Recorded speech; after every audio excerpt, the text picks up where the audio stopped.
Good morning, good afternoon, and good evening to everyone. Thank you for joining us today.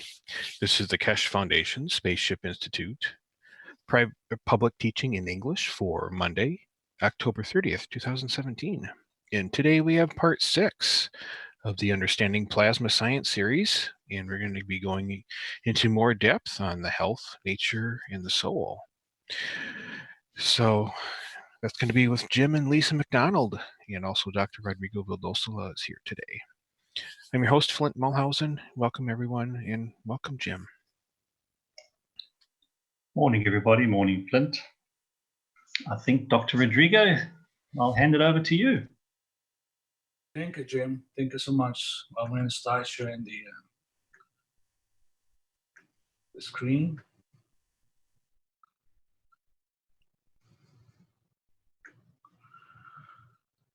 This is another workshop of basics on plasma science, and there's here an application of plasma technology in health.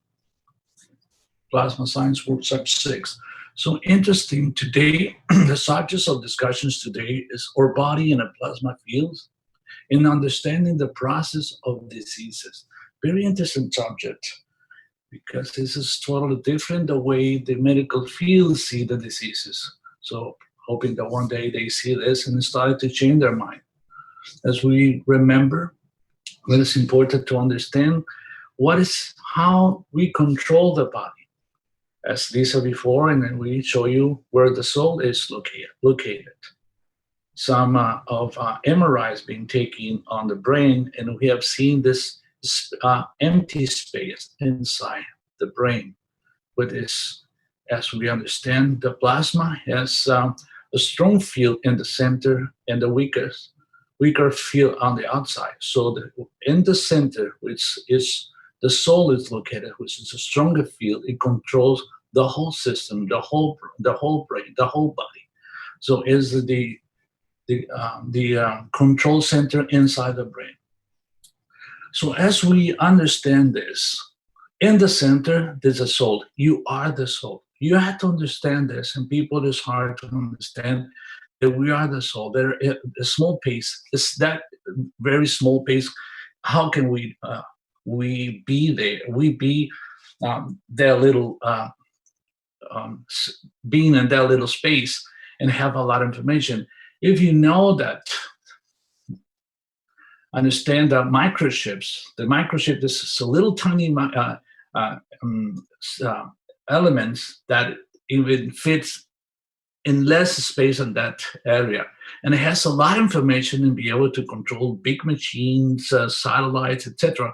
So that's that space, that big or small or bigger space than a microchip is our soul. We have a lot of power. We are connected to the source, to God too. So we have that power inside to control the whole brain. And we see the brain, we see the body. The soul sits in the center of the brain. But then the first circle that you see on the green side is the midbrain that controls the emotion of the body and of the brain. And the outside is where they control the physicality. So how can we understand, how can we think that the emotions control the physicality? And this is a new subject that we're gonna address. So here we are. How we feed healing the body.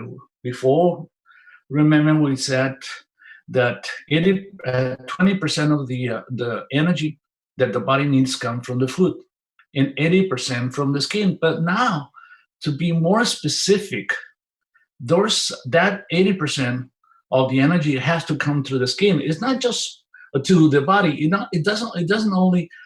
It's not only comes through the skin, but also through the sense organs. And that sense organs is the smell, the sight, the hearing, the taste, or the lung, or the tongue, and the breast, which is the sixth organ sense. We're going to discuss this. We control the emotions and the skin. So through all these organs comes energy, feeding ourselves. And saying feeding ourselves, if we're saying that we, at the beginning, the way the body was formed is through the elements from the interaction of Earth and Sun comes the carbon, oxygen, nitrogen, hydrogen, and there's the rest of the elements. 21 rest of elements come from Earth. Yes, this is the physicality way. That is the form of the physicality. But also, we feed ourselves through the emotions. It's not just like a car that only needs oil, gasoline, and water to run that car. We need those elements, yes, to run the physicality, but also we need the emotions to control the whole body. So as we understand, it's a lot of whole concept. So to discuss every single sense organs, the eye, yes, we see the world through our eyes, and the information gets categorized as good and bad by our brain, resulting as good or bad emotions. Yes, we can see the world through the eyes, but also controls emotions. How many times you see something beautiful, something laughing, something amazing, and you see it and you feel the emotion, the good emotions of that. That affects the heartbeats, the skin has reactions, everything. But also on the opposite, when you see something bad, something's being murdered, something being abused, blood or something terrible, you see, just seeing that scene affects your body, reacts, the whole body reacts, not just only the sight, but also the heart. The heart start beating differently. Your blood pressure goes higher. Your stomach has contractions in your stomach, so have reaction, and this can increase those reactions. Sometimes people stop bleeding because that reaction they have when you see something. The adrenal start affecting their kidneys, everything. People can see something that scare them, they might cause a heart attack. So they control the emotion. They feed in the body through the emotions. We control the body through the emotions. You will see the tongue. Yes, we see the tongue as it helps to taste and swallow and communicate with the outside world. And the Chinese medicine, the tongue is an organ of expression that connects to the heart and transforms matter into plasma state, whether it's a food, liquid, or air. And it's interesting to understand how important is the tongue. So how the tongue is connected to the field, the energy field that we have around the body. How many times we have said that through our energy, that energy that we have around the body attracts energy, attracts those elements that the body needs. There's also that's this a center that when we eat something, when we taste something, or even the air transform into the energy. Let me give you an example. How many times you are thirsty, you are dying for a drink, you've been working outside on the under the sun, you're sweating a lot, and you've been not drinking for hours, even for days, and you're dying for liquid or food. As soon as you get a little liquid, you put on your mouth, a little sip of water, you feel the taste, you feel the reaction on the body. Normally you say, no, in order to drink, if my body needs water, that means every single cell of the body needs water. And we think as a doctor, oh, okay, we have to drink the water, goes to the mouth, the esophagus, the stomach, and then the stomach has to pass through the walls of the stomach, and then go to the bloodstream and bring in every single drop of water, molecule of water to every single cell. It takes a lot of time. But how come we have an instant effect? Some people say it has the effect of the brain. Yes, in a way it is, but it's something else. It's as soon as something touches the tongue, because it's the fluids in the tongue, it changes to a plasma. It changes to energy, and it goes through all that field of energy you have around the body, and it touches every single cell of your body. That's the effect that we have instantly. Even when you are dying for some, you haven't eaten for days, and you're hungry, and somebody puts a little food in front of you, you take a taste, and as soon as you're swallowing, you feel the effect on the body, you feel the emotions, the the good feeling of having that food, because as soon as it touches the tongue, it turns into plasma. That's the first step to turn into plasma, and it has the effect on the whole body. The air, when you breathe, another thing, when you breathe, people say it, and even in the medical field, it says no, the air has to come through the nose or through the trachea, the alveolus, and pass every single molecule of oxygen through the alveolus and get to the bloodstream. How come if we stop breathing for a few seconds or even a minute or 2 minutes, you dying for a little bit of air, and as soon as you breathe in, as that seconds, you feel the effect on the body. That because as soon as the air passes through the back of the tongue, it changes to a energy, to a plasma energy, and interacts with all that energy on your body. Remember, every single part of the body has layers. Because it's a field interaction of fields, every single one, and that the whole body has energy. So whatever happens inside the body affects the whole system, the whole body.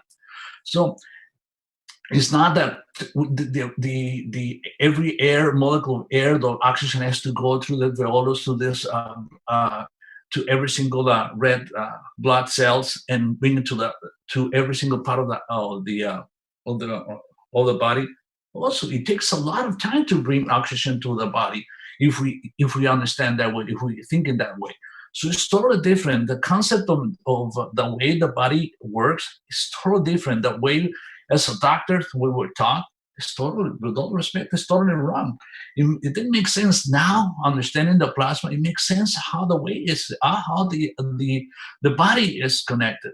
The tongue also has thousands of nerves ending connected to the organs of the body. There's a lot of doctors, a lot of people, not doctors, but people that works on the on health area and works on the tongue, and through the tongue can understand or can find problems in the whole body, or so connected to the body, as well as the acupuncture is connected to you see the whole body and the ears. So when you punch every part of the ears, it's affecting the whole body.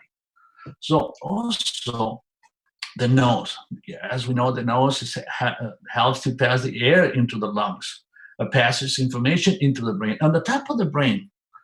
So there's a different functions of the nose. One is it goes the air through the nose, and the nose helps the air to humidify, to moisture the air so it doesn't come dry. When you breathe through to the mouth all the time without using the nose, the air gets dry. It dries your throat. But if it goes through the nose, if it moistures the air, it filters the air, it cleans the air. It's also clean so they can go through the lungs. But also on the top of the nose, we have a little plate, a little anatomical piece of structure they call cruciform plate. It's a very thin plate that's on the top of the nose. When we breathe and we bring those elements, like now we're using the breathing devices, well, you will understand in the future how to treat the emotions, because we're using the different devices to bring elements that helps to control the emotions, like seeing. You will know it in the future. But on the top of the nose, we have that little plate. As I said, the cruciform plate is a very thin. It's connected to the brain. So whatever passes through the brain, through the nose on the top, is connected straight to the brain. So even that little plate, a lot of neurosurgeon uses to have access to the brain and remove some tumors, because it's easy to go through the brain instead of going through the scalp. They have to make a big hole. So it's a lot of functions here in the nose. It also triggers the memories or emotions and attraction. How many times also you smell a beautiful rose or beautiful garden and feel emotionally involved in that, and happiness. It brings memories about that perfume as well. It's some memories about love, about connections with good people. But as well, when you smell something that is not attracted to you, like sometimes when a lot of people have an experience when we visit the hospitals. They have so many chemicals around in the environment, and as soon as go to the hospital, they smell those chemicals, and they have starting to have fear. So that fears affects the heartbeats, the blood pressure, the adrenals, the digestion system, the kidneys, the liver, everything. So just through smelling, so controls the memories, controls the emotions through this. So we can feel the emotions. So we feed ourselves through that. This is not just the elements, the carbon, oxygen, and nitrogen, and hydrogen. So we also, in order to survive, we need those emotions. That's the way we control the whole body. In the medical field, we said that the brain has a sympathetic and parasympathetic nerves. The sympathetic is the one you control. You control the movements of the body, and parasympathetic is the one you cannot control, that like the digesting, the heartbeats and everything. It does control by the brain, but also is controlled by emotions. You control that, but we are not aware. Still, we're not aware that we are the soul. We can control. There's a lot of people that are able to control the body. There's some people that do meditation and able to control the body and control every system, every organ in the body.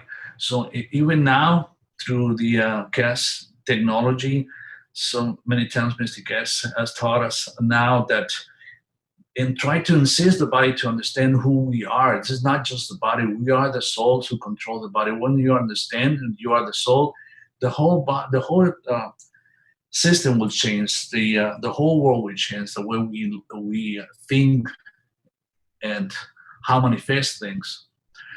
Now the ears, sounds contain different spectrum of plasma fields. Our ability to process the information we receive through the ears creates different emotions in our body, like hearing a good music, melody, a different music. It brings calmness, happiness, and that affects your body. When you feel happy, your blood system, the flow of blood and your body changes in a nice way. But also when you hear somebody screaming or yelling at you, you feel fear. The whole body's changed, totally different, just by you hear. So we feed ourselves through the sense of organs. It's not just, as I say, not just the plasma, not just the elements that are in the environment. There's two ways to feed ourselves, because there's two ways to understand the diseases. One is through the emotion, the balance in the emotion and balance in the body. We have two sources, two things that we have to bring balance. The body, when it is exposed to the environment that is so polluted, it creates imbalance in the body. But also, if we create imbalance in the emotions, we create diseases, because we have the capacity to change every part of the body. As well, the lungs plays an important role on the emotions and also in the physicality. So we breathe in plasma from the environment and breathe out carbon dioxide. Yes, in the matter state, as well as a negative energy the body needs to eliminate to keep balance. So the organs, the lungs, extract bad energy that we have inside the body. As we understand that kidneys, with the body and the physicality, and also in emotions, the kidneys works eliminating things that the body doesn't need, but as well as the lungs, the energy that we don't need inside the body, we breathe out. And then give you another example about this. Have you know that the rate of suicidal is so higher on the dentist and the professional dentist? People say, because they are in so much stress working on different people. They're not true. There's not as much more stress in people who works on the heart surgery and brain surgery and the different kinds of surgery. There's not true they because there are and a lot of stress dealing with a lot of patients.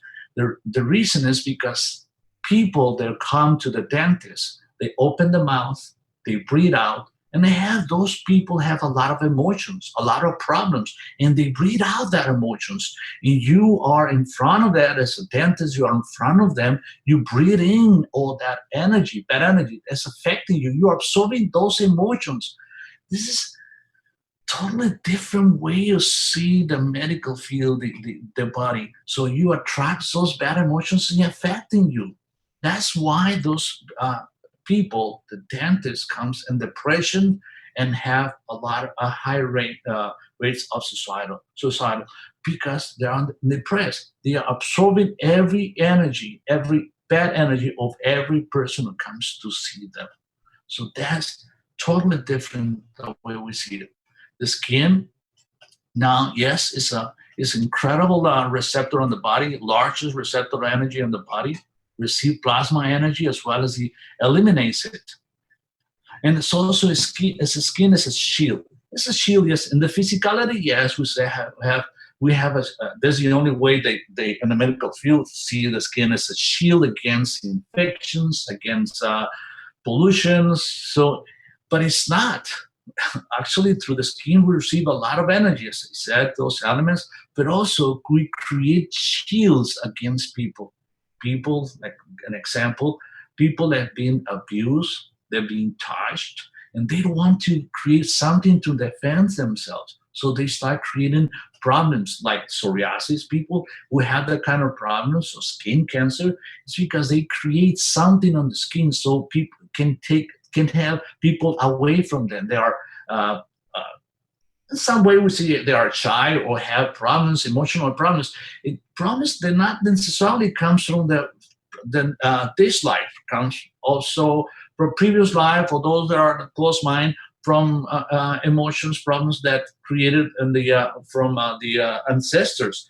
That information comes in your DNA. You get that information in your body. You have the fear of being in contact with people, so you create shields against it. So now, if we see this way, yes, in the physicality, we treat the medical field treat the diseases or entertain the diseases because they don't heal anything.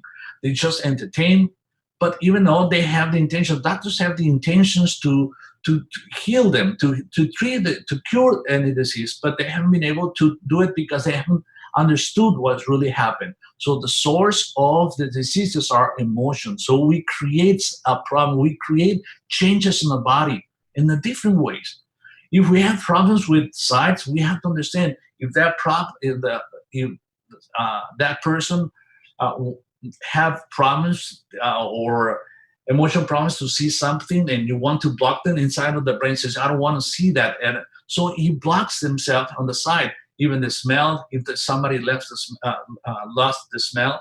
So yes, in the physicality, you wanted to do something locally to enhance the functionality of that organ, but also you have to understand why they have that problems, why they create their problems. So in a way, do you have to deal with emotions? Whatever disease you have to go deeper because you have the capacity to create everything, realities, and also to change your body to protect yourself.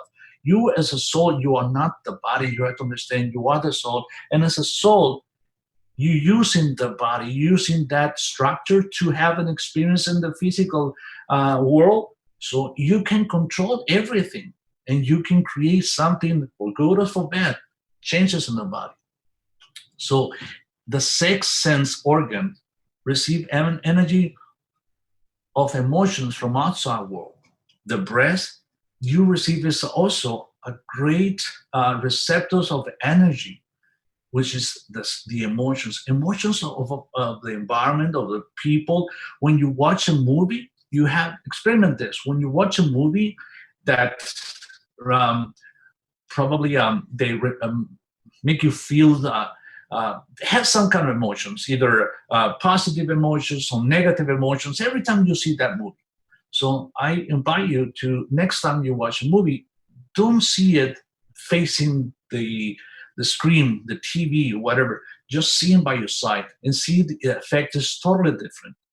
When you approach another person, when you hug another person, and you connect each other through the breast, when you touch the breast, either women or men, when you touch them, you interact emotions. So you sometimes when you hug somebody, you feel like something weird. Says I don't like something about this person, because if that person have bad intention, you feel that emotions, you feel it.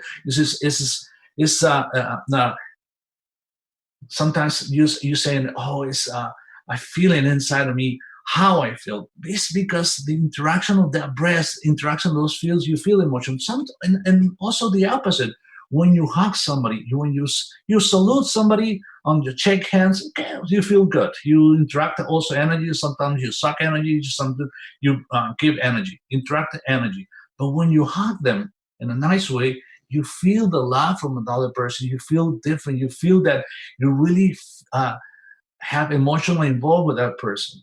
And another thing, when like the grandparents, when they have the grandkids and they hug them, why they feel happy, why they feel energized. They say, I love my kids, I love my grandkids, they are incredible. Yes, because in a way, yes, they are part of the blood, they're incredible, you love because it's part of your family. But when you hug them, those little entities have so much energy. They live in the now. They have much love. So when you hug them, when you hug the kid and the kid comes to you and they hug you, they give you energy. They give you life. You give happiness. And you receive that happiness. You receive that energy. You receive the life. It's not that you're sucking the life out of them. In a way it is, but you're not affecting them. You receive that energy out of them because they have a lot of energy. That's why you love them. It's not because, oh, it's part of my family. No, you feel that energy of the kids. And when you hug any kids, when you come to you, close to you, a kid and wants to give you a hug, when you hug them, says, wow, so much love for this kid. It's so beautiful because you interact your chest with the chest of this entity and you receive that energy. The feel. So the breast plays an incredible role on the emotions. That's why we have tremendous amount of cancer in the breast, because it interacts with emotions with your mother, with your kids, with your father, with your partners. So this is the main problems in all over of the humanity. Love, interacting with parents or kids. So that's why we have so much cancer in the breast. So we have to deal, if we want to really treat any disease, we have to go to the source of diseases, which is the emotion part. And then the physicality. So if you have any problems, any imbalance in the physicality, yes, we're going to treat it. We're going to see in the future, understanding how the cancer is, that is involved some metal. There's an imbalance in the body. They create some problems, physicality problems, but also emotions involved in that. So we have to deal with both things, the emotions and the physicality, and everything's going to be changed. The digestive system, yes, it takes 20% of the energy because the food becomes plasma once entering to the body. So the tongue is part of the digestion system. As soon as it touches the tongue, it changes to energy, starting to change energy, and then go through the stomach. And when it gets to where the acids, chloric acids, and the stomach, nano-materials, so that you will understand in the future how to create nano-coated the plates or elements to create energy. The same is going to happen inside the stomach. Once you get in touch with those acids, it expands those elements. They lose those elements of the molecules of the food and creates energy. So the energy is the one who passes through the walls of the stomach or the intestine, not the food. The food is nothing past. The body has the capacity to receive the energy out of the food. Once it passes through the layers of the stomach, that feels, that interacting fields of the stomach layers, and it comes through the body, and the body has the capacity to turn into the to a matter state. Let me give you an example. If you need calcium in the body, and you eat something, either pills, tablets, or food that contains calcium, your body receives the calcium. Once it comes to the stomach, on this digestive system, you receive the energy out of the calcium. It's energy, not the calcium, just the energy. And the energy passes through the walls, and the lymph attracts that energy and turns into matter and brings us to the bones like a bricks inside to create bricks, to create more bone.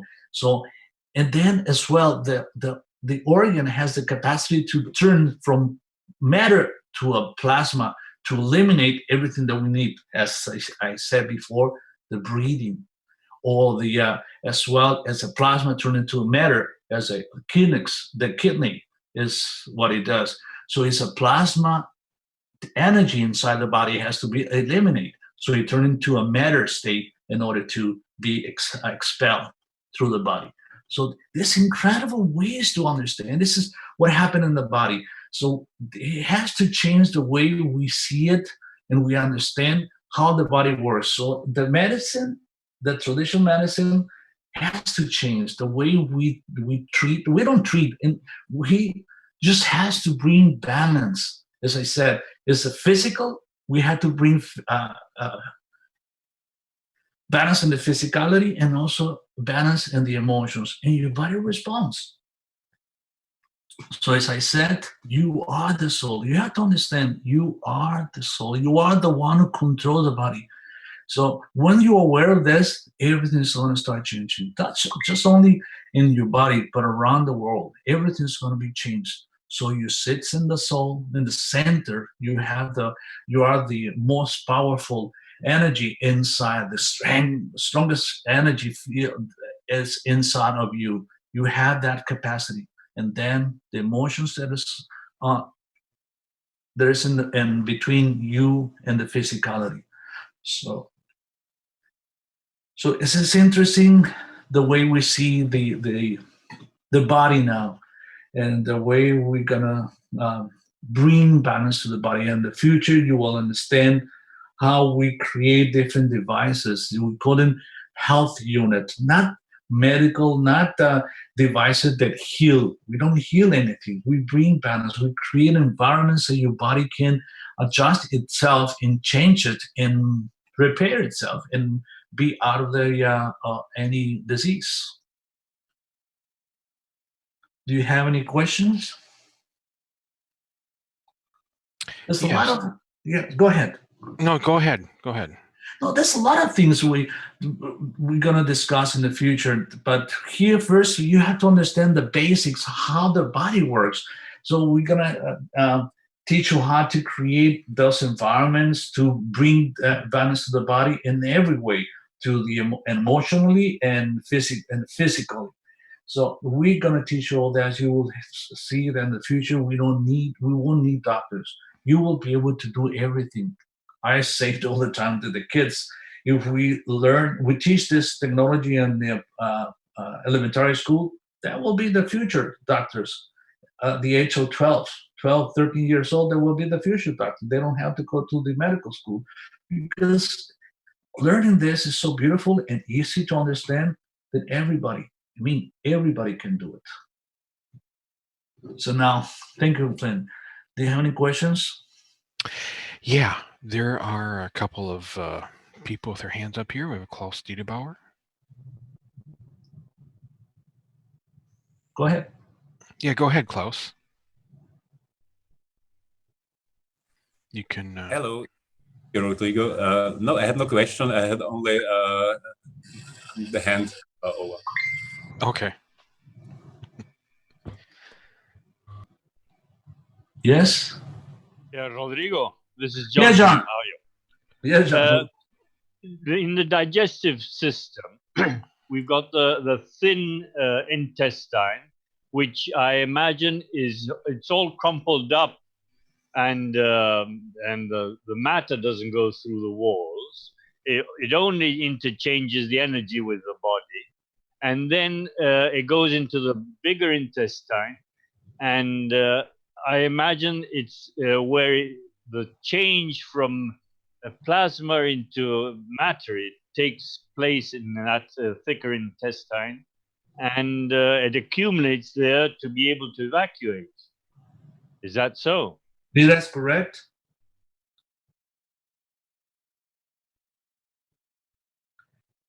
Yeah, so your body only takes from the food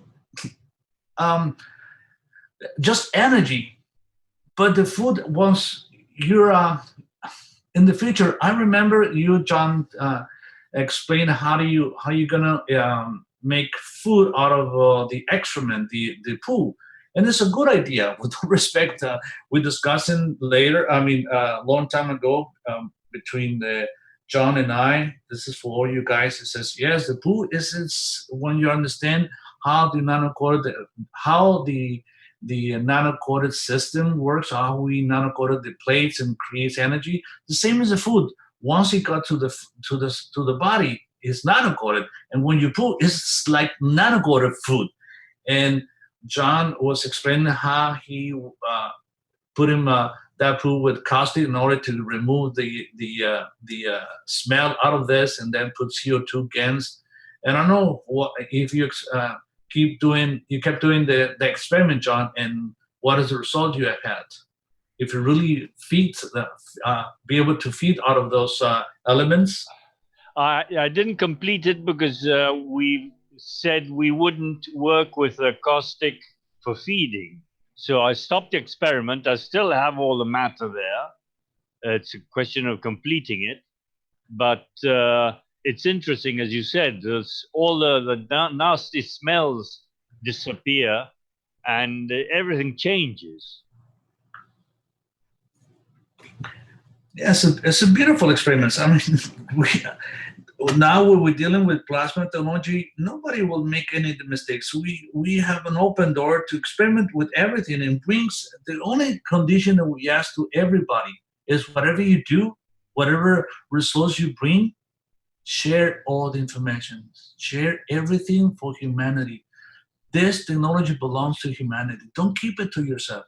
As myself, whatever I do, whatever I create, I post it. I post it on Facebook, I post it on YouTube, whatever, or here on the teachings. And everyone, Rika and Klaus and every single one who creates something, share everything. Nobody keeps themselves. So we have to stop thinking in the way that we're going to create something new in order to make money. No, we want to change something. We can create something to change the world, to bring something beautiful to the world in order to change, to work as a community, as a team, the whole humanity. That's the way we have to work. Sometimes I become very emotional. Yeah. Excited about all of this. I love this. I love this technology because I'm starting to see changes in the world because of this beautiful technology. Well, it's a good energy you're giving us. Thank you, John. Thank you. Yes, I agree with that. Just go ahead. There's Coco Marley.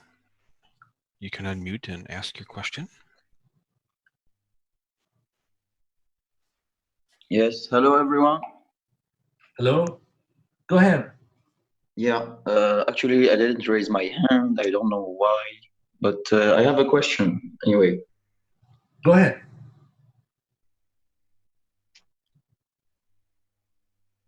Go ahead. How can we explain when we have newborn and they have cancer or kind of disease? It's due to the parents before the egg and the sperm meet, I mean? You mean like leukemia or something in children? Any kind of cancer or of disease when they're newborn and they're just born, for example, with cancer or a heart problem. It's not physical. Yes, it comes because as a human, we have to see the world as a playground.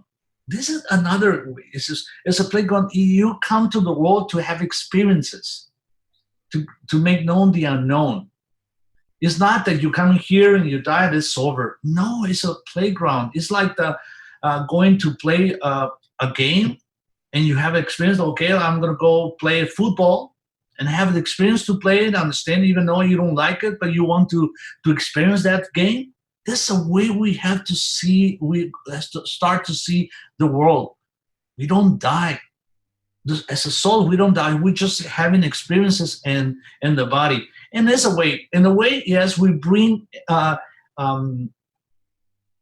information through the DNA of our parents to create diseases. But it's also we want to have that experience through the body. When we come to the body and have the experience to have diseases, but as well, that diseases, we choose that body that comes through that, with that kind of information to create that disease of cancer. And yes, and we can change it. Because now we are understanding how we can change everything in the way, in the future, I think in the close future, near future, we're gonna be able to change everything in no time, instantly. But now we're learning how to process everything. We're learning how to deal with gangs, how to deal with different environments. We change it. I built a health unit, and every week I change it. I have respond. I feel myself. I feel the patients. I started to change it because I want to create a different fields. To have a different response to the body. So we can change, but to answer your question, yes, they come from the information from the parents, but also that's something in the environment during the process of developing inside the womb that sometimes is affected with the pollution that is in the body of the mother. There's drugs. There's some poison inside the body and affects the cells of that new entity, and it comes with the diseases.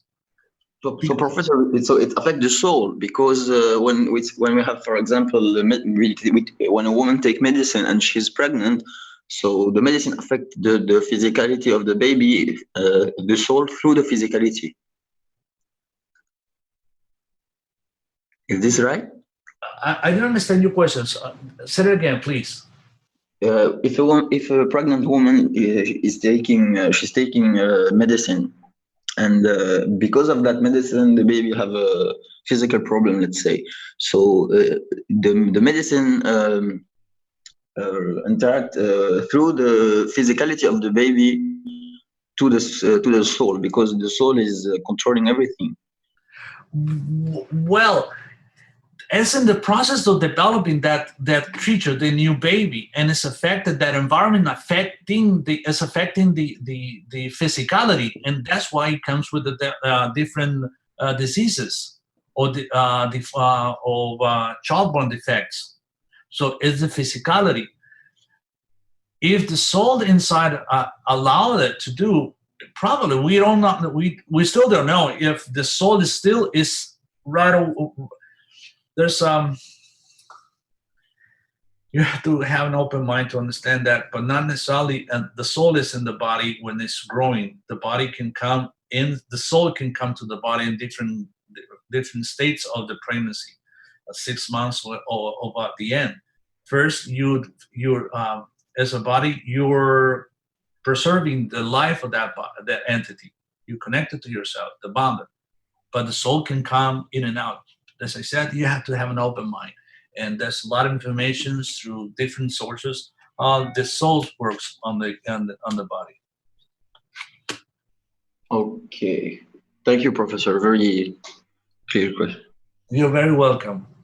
Merci. Yeah, Rodrigo, may I add, according to the occult studies, the soul corporizes itself into the egg on day 21, supposedly, and it goes to the heart, I imagine, because that's about the only organ that exists when it starts latiendo, it starts beating, and then it starts creating the different veins and nerves, and then the brain, when that head starts forming, and then I imagine the soul goes to the head between the two hemispheres of the brain, the newborn brain, and everything. And now the soul of this new creature looks for the appropriate egg where it's going to materialize, because he knows what he's looking for, what experiences he wants to experiment in his life. He's sort of looking for the different, one specific class at the school to learn certain experiences he hasn't had and he wants to correct. Yes, you're right. So it's a soul you want to experiment. You want to experiment. As I said, this is a playground, and we see this is a playground. You will, in the future, will understand why we have people that like diseases, like we call them diseases, but are not diseases, like schizophrenia. They're not schizophrenia. They are not this ill. They are not sick. In the future, you'll know that as a playground, you have the ability to, or the choice to come and have experience with one soul, two souls in one body, so many souls in one body. It's a different way we're going to see the whole world in the future, once we understand who we are. We are the souls, and this is a playground that you have experiences. Any question? Is the bipolar, Rodrigo, is the bipolar character sort of a type of schizophrenia also? Yes, as well. Yes, bipolar, schizophrenia, and there's another one. The one that's don't remember the name of that have a sexual attraction a lot. Like what's it called? Nymphomania. It's also there's souls in the body. There's different souls in the body, and it's like when people start to understand what's going on, they're gonna start treating differently all these entities, because we have people that have two souls or three souls, and everyone has the time to choose or to control the body. So sometimes that soul might be an entity that has energy, a man energy that controls a man, and sometimes as a feminine energy controls the body as a feminine.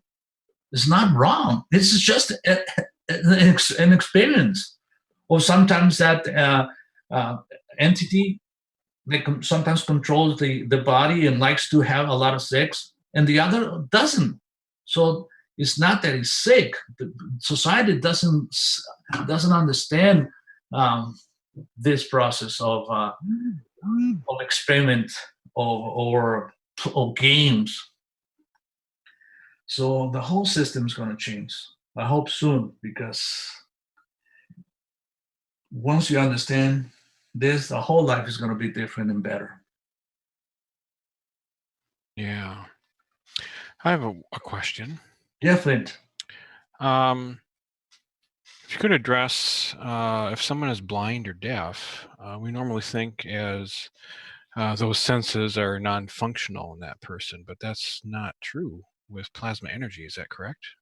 It is correct. We have to understand if that comes with when they were born, because they have information through the ancestors, or if they having when they were born, after they were born, or when they were adults. They create that. Some people create or become disabled in a way in order to bring love to them, to bring attention to them. The problems, most of the problems of the society is abandonment from parents. And I'm not blaming the parents, because they went through the same process. It's the system. The system doesn't allow them to understand all this process. And we have to stop blaming everyone. We have to understand to live the now. Whatever past, whatever happened on the past is the past. It doesn't exist anymore. We have to understand we have the capacity to create whatever we want in the reality. If we stuck ourselves in the past because we didn't have love, we didn't have any promise, we keep creating that past. And we have to start blaming our parents. because they didn't do that with intentions to abandon us, to not to give a love. They had the same experiment, the same experiences. Because there's no school, such school as a parent school. They learn how to deal with the kids. We don't. The whole system changes every moment. So that's why we have to stop blaming them. Because whatever happened, we're going to create the same thing to our kids. So we have to change it. And we have to understand the past, it doesn't exist anymore. The future, it doesn't exist. When people start living in the present, whatever they want, they will create that present. If they're happy, they create happiness. If they're thinking of the past, they're thinking of being sad, being abandoned, they create same thing over and over again, that abandonment feeling, and they create diseases. They create problems in the body. Stop doing that. That's why in the future we won't have any diseases, not because we create an environment, because we understanding ourselves, start to understanding ourselves, because we can change anything in no time. When we understand that we live in the present, when we live whatever you're thinking, that's what you're creating. If you're thinking not only to have a good body, a healthy body, but a happy environment, happy world, happy citizens, everything. If you keep thinking that thought, you put them in your head, that affecting everything. Somebody asked me the other day if we have to convince people to understand this. We don't have to convince anybody. You will create that environment. If you think, you don't have to knock doors and says, oh, you have to think this way. You have to give this, change the way you're living. If we keep thinking about something, we create that energy and expand that energy, it will affect the rest of the people. We don't have to call them. Eventually, that's why Mr. Cases keeps saying up to us, you are the souls, you are the creators. You don't need, if you want to travel to the universe, you don't need the body, because you're not the body. You don't need a spaceship. Once you understand who you are, you can control yourself. You can control anything in the environment, anything. You have the power to do whatever you want. You have the power to change instantly the body. How many times Mr. K says we're going to explore the universe and go visit different planets? The beginning, remember when I said that elements in the environment, elements in the environments are different and around every planet, and the interaction between the sun and the other planet brings different elements, so that every planet will have a different elements to create an entity that will live in that planet. And the shape of that entity will be different, will be according to the environment. If their environment is so cold because it's away from the sun, so we'll create entities that can be in that state of coldness. If it's too hot, there'll be different planets. But when you understand that you are the soul who build those bodies, you can, when you understand who you are, you will be able to travel all over the universe and change that, be able to create that body according to that planet, according to that environment. That's how powerful you are, or we are, and we are understanding. We are in the process to understand all this. It's not going to take. It's not going to be in next day or 2 or 3 days to understand this. It's a process to understand. It takes like practice to understand this. But this is the way we have to think. That we have to live in the present and the now, because you exist in the now, not yesterday, not in the future, now. So whatever you want, you create that constantly. Dr. Rodrigo, Yes. good day. It's Jalal here. Jalal, how are you? How are you, sir? Can I answer? Thank you. Can I answer the gentleman in different way? Why this boy coming with the disease? Yes, go ahead, please. Okay. If you just visualize that you are in your community and you want to make a play to the children that they will benefit from this play. So you choose, let's say, a customs of a chicken, a wolf, any costume that will bring knowledge to the children. So all the grown-up who is making this play, they will agree for someone to play this role, a chicken, a wolf, any kind. So this gentleman or this woman, she will aware this custom to play this role for minute or hour, or so it's minutes or and seconds. How much it does is no problem, because she want to teach the children what is the character of this custom. So in this case of this child, there is two parts here: part of the souls and part of the physicality. And when we say this gentleman who is wearing this costume, let's say he is the soul and the body is the custom. So this child came with a disease, not that this child is suffering. No, he's playing one kind of act that he shows the community where he is that there is something wrong. And this community need to change, need to be more cleaner. What is happening with the bodies? What's happening with the situation? So all the souls is agreed that this soul is playing this kind of role, this kind of act. And it's no matter for the soul, because there's no time for the soul. If it takes 1 day of his born, or 1 year or 10 years, because he's playing a role to make something, to change the community, to change the other customs.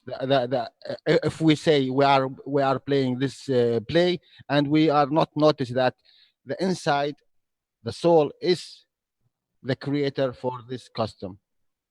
I hope you understand it in simple way. Thank you, Dr. Rodrigo. Thank you, Jared. Yes, it's beautiful. Yeah, thank you so much.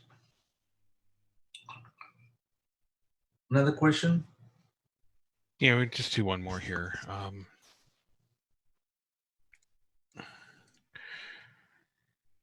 I'll bring him in here.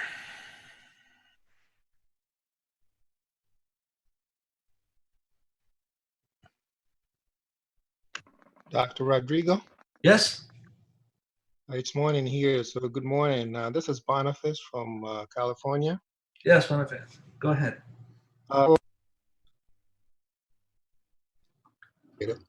You broke up. Can you broken up? Okay, this is Boniface from California. Can you hear me? Yes. Go. Okay, I said thank you for your presentation, and I was tracking with everything until I thought I heard you say a person can have more than one soul. Maybe I misunderstood what you said, but can you clarify that? Because this is not something I had heard before, and maybe you can enlighten me on what you mean by that.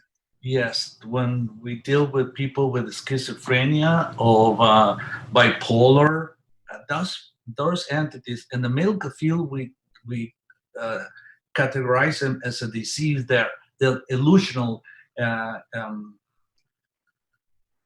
way of living, but actually that entities, there are two souls inside of that body. It's like the way the schizophrenia is. Let me put it this way: when you have as a father, you have twins. You have two bodies and two souls. They're different, even though they look alike, they look the same way, but there's souls, they're different souls that have different experiences. One might be a nice guy, and the other one might not be.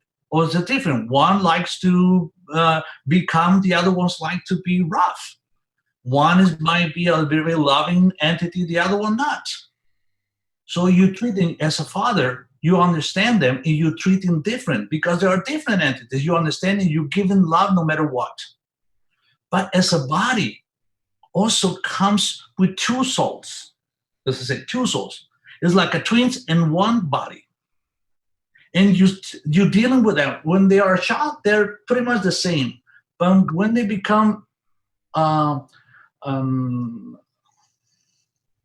adults, the teenagers, they started to, because the hormones started to react differently.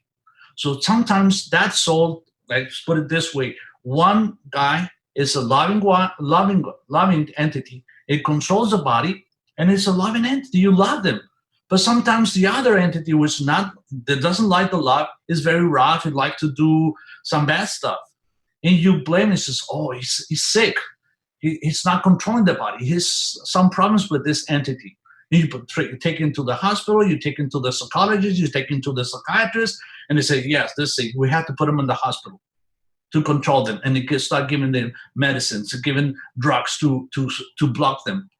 And my personal experience, I have experience over 3 persons who have schizophrenia. And they are so afraid to being known they have 2 souls. When I talk to them and they feel they have different souls in the body, and when I talk to the parents and they start treating them different, it's a different way. They start to react, be a good relationship. I have a lady who had a daughter. They have problems. They've been diagnosed with schizophrenia. And I talked to them what's happened. And I talked to this lady, and it was incredible. Call him a coincidence, and I don't believe in coincidence. That was a reason. But when I talked to this lady with the daughter, who was 29 years old, there was another man before we met her a day before. It has that problems. They're the same problems. It's an adult, and when I start talking about this with a group of people, he reacts as, I had that. Sometimes I can control my body, and sometimes I don't control my body, but I know who's controlling my body. I understand there's another one who's controlling my body. I'm aware of that. But nobody believes me. The people think that I'm sick, and I'm being treated with psychologists that I'm sick, and they're trying to put me on the hospitals. And this guy helped me to talk to the lady, this 29 years old. And when we talked to her, it was a very nice, very kind and loving woman. But sometimes when the other souls controls the body, it was like masculine. It likes different kinds of persons or environments, going outside at night to have experiences. But the other one didn't like to go out. But when we talk about that, they have two souls. And the mother realized what she's having is a twins in one body. And that entity is saying, yes, Mom, sometimes I am in the body, and sometimes the other one is in the body, and we don't receive the same love from you. And you start reacting negatively to the other one. And that's why she starts doing things that you don't like. And you blame me. I'm the good one, as the way you see it. So whatever the other entity does, you blame me. That's why I become depressed sometimes. And that's what happened. And most of the people who have schizophrenia, they commit suicide. Why? Because there's 2 entities. The other entity, one of the entities do something, because when they are in the body, it doesn't receive, because it's different. I don't say that it's bad. It's just different. It doesn't receive the love of the parents, and they react against it like any kids, any child. When you don't have love from them, from your parents, you act different. You want to do something to attract their attention. So the other one, who was very loving, they bring the moms, it brings the attention of the parents. They don't have any problems. But the other one, when start doing something bad, they blamed the good one. And so that's why they put them on the hospital. And the one, sometimes the good one, and that soul, he hasn't realized that it's 2 souls in the body. It doesn't understand what's going on. They blame it. Doc, thanks. Yes.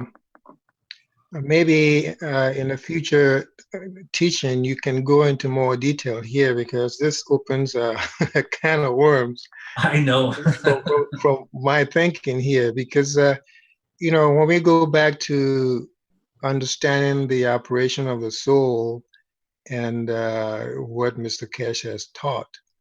And when we went over the attributes of the soul and, looked at like the 99 attributes that, some even religions have come up with, which we understand is talking about the soul.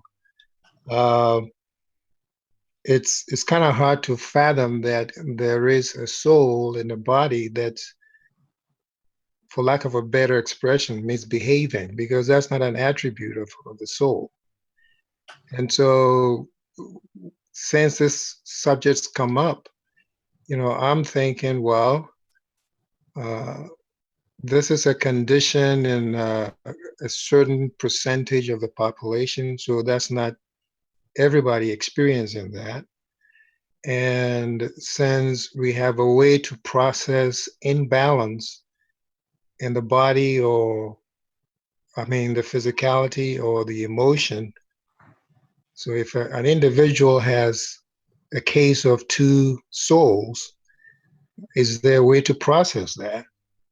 Or is there a need to process that? And if one is behaving, as you describe in can't even pronounce the word, schizophrenia. Yes, schizophrenia. And, how do we handle that? And I understand in these teachings here, we're trying to be basic here. So maybe you want to bring it up in a further discussion. I don't know, but I'm very interested in how you want to respond to that. Yes, of course. Interesting thing. Yes. Okay. Just to Thank you very much. I appreciate it. Thank you very much. Yes, thank you everyone for your wonderful questions. We'll probably have to move on to Jim now for the next section. And thank you very much, Dr. Rodrigo. So yeah. Thank you, Flint. Thanks very much, Dr. Rodrigo. There's a huge amount of information there for all of us.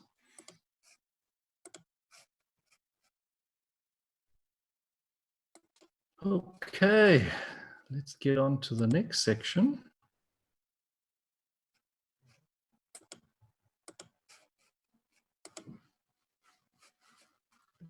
Right, so we're going to carry on talking about the nature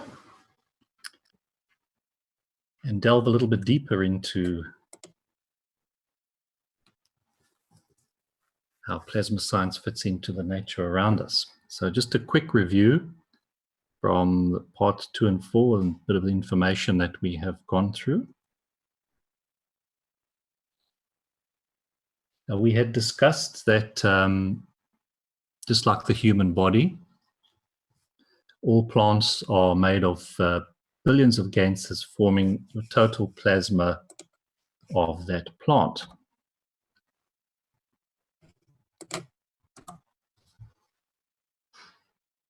And we also discussed that plants are interacting with the fields, exactly like Dr. Rodrigo explained with the body. The plants are also only interacting, absorbing with the fields and not absorbing any of the matter state from the environment.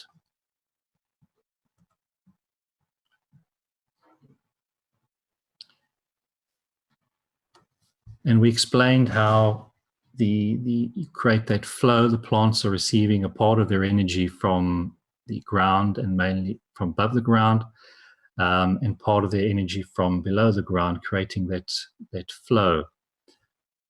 And so we have all the leaves and the roots interacting with the different fields coming from above and from the ground. And then we went in to explain how each plant is reacting with these fields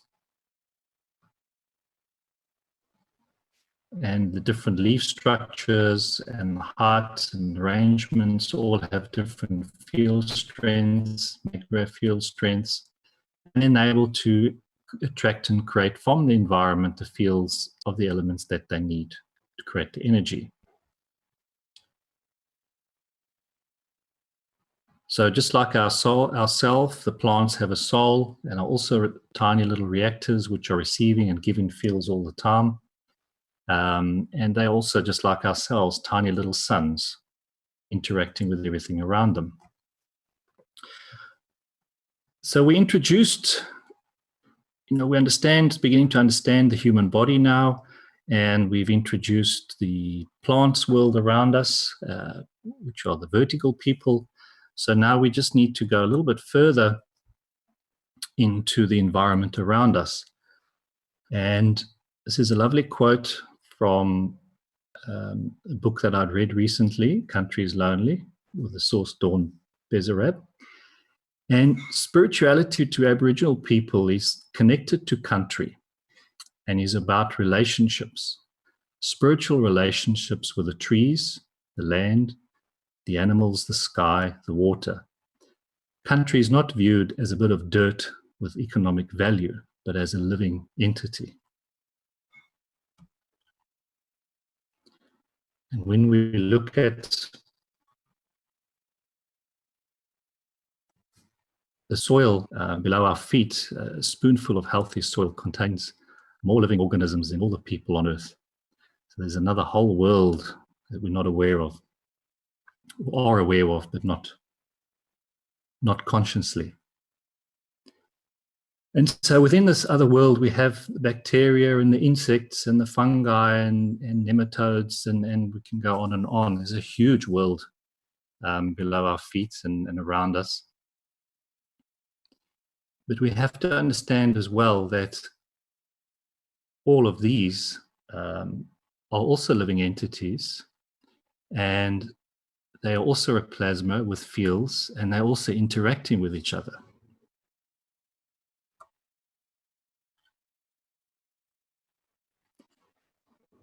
And all these living entities have a soul too.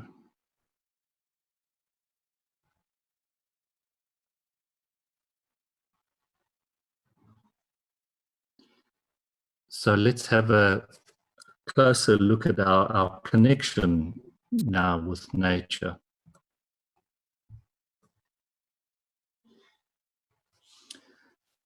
So when you go out and in nature, in a nice forest area, or your garden, and you look around and you see plants, and you'll see a bit of water and soil and the insects and that. But what I see here is nature with hundreds of different souls or reactors, all interacting with each other and the environment. So it's a totally different way of looking at the world around us. So each plant and creature is interacting with the fields from the sun and the earth, and those different creatures and the plants are interacting with each other as well.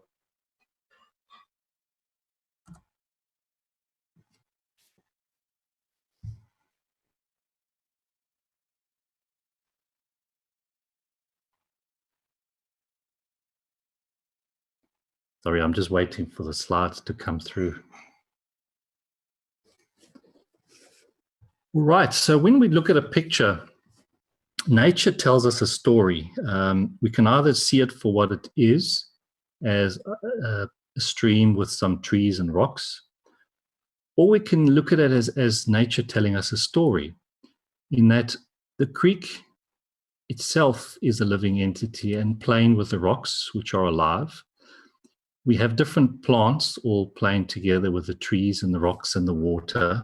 There is a dance of balance and harmony amongst all the other souls of nature that we're really not aware of. We can come, but we need to ask the rock if we can sit on him, watch and observe how these souls are all interacting together to create this wonderful place. Receive what you need and give back to those others that we have forgotten around that exist.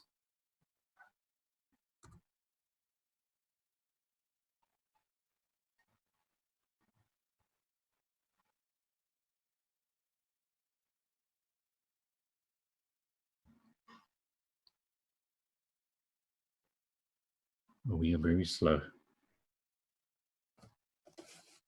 No problem. We're patient. All right. Okay, I have another quote here. And it gives you an idea of the original people here in Australia, how connected they were to the land. The tree, he watching you, you look at tree, he listens to you. He got no finger, he can't speak, but that leaf, he pumping, growing in the night while you are sleeping.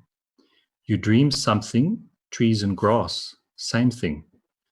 You grow with your body, with your feeling. If you feel sore, headache or sore body, that means somebody's killing tree or grass. You feel because your body in that tree or earth. Nobody can tell you. You got to feel it yourself.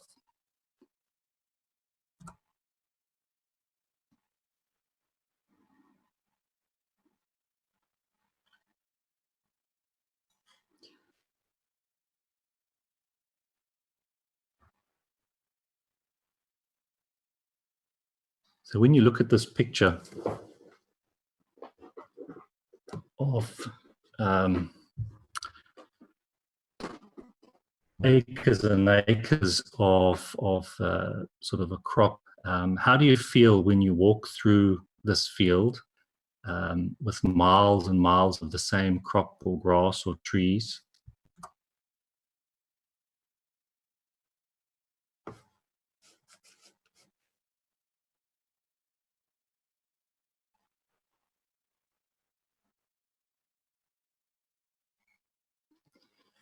And then when you look at this lovely spot in nature, now how do you feel when you walk around in a field of or your garden surrounded by hundreds of different plants and trees?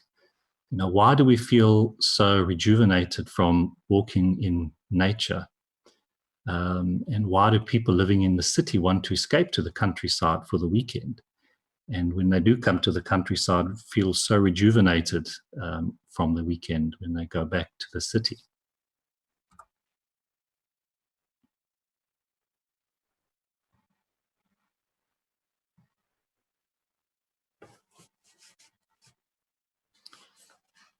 Because as Dr. Rodrigo explained, through our senses, we receive a lot of emotion. And so we get that energy from, and those fields from nature. So when we look around and we see this tiny little forest with all these different trees, we are interacting with all those different creatures and all their energies, with the water, with the rocks, the insects in the ground, the trees, the different plants. We're all interacting with those fields. And those are the fields which are feeding us emotionally. And it's that amino acid connection that we have.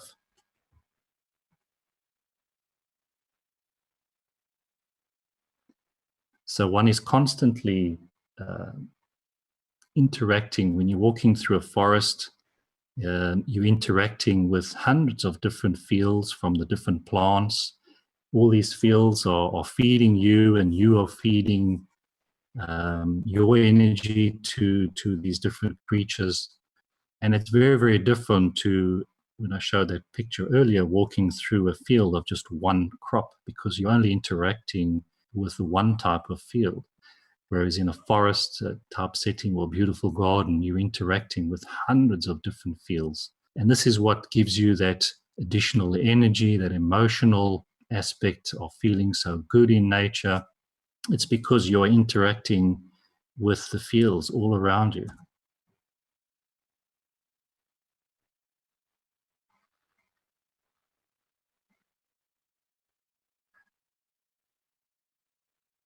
So when we call for peace on earth, you know, us as human beings again are thinking arrogantly about calling for peace, thinking we're the only ones that matter.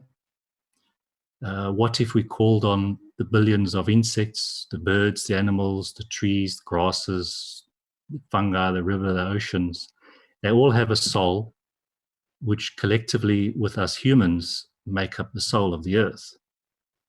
So we need to reconnect with earth and all its creatures. So can you imagine if all of us work together in cooperation to bring about peace on this planet? It would be done.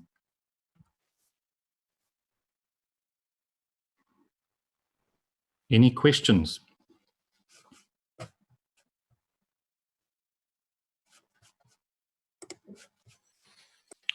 If you're an attendee, you can always raise your hand. I'll bring you in to ask your question.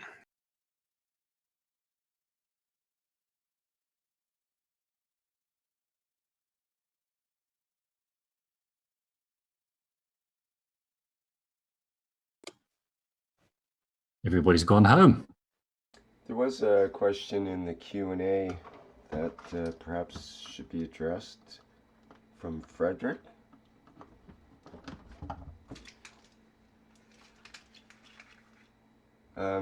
Frederick says he has two questions actually. Maybe I can just ask them here. Sorry. Go ahead. Oh, I see. You'd already answered Go it ahead. quite elaborately, Flint. Maybe you should ask the question then. Okay. Yeah, go for it. Yeah, it was again. This was probably relating more to what Dr. Rodrigo was talking about. When we taste, breathe, or smell, do we transform the gas or particle and then absorb the field of it, or do we absorb the field of it as a gas or particle? If we transform the gas or particle, how does the body do it? And when we hear sounds, what do we hear? Does the body or does the ear transform the fields to sounds as we perceive it?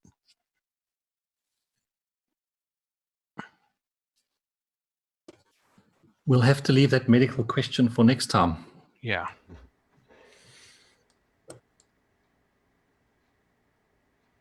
Yeah, I started to write. I see you wrote quite a long response to that detailed response plan. I also was starting to write a long detailed response until I realized how detailed and long it had to get in order to address the question, because it is a very it's an important question actually, and it's a good one to address at some point in the future, to spend some time with that.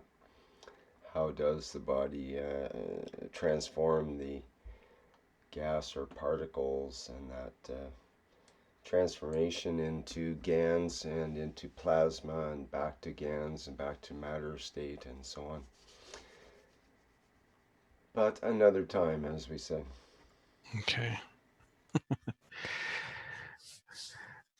I guess my question for Jim would be, we always, I guess from our perspective, see it as like your example there of us walking through a forest of the thousands of different life forms in it, and we feel relaxed and feel peaceful and everything. And so therefore, generally, we're always like taking from the forest. Are we giving things back to the forest that the forest would need?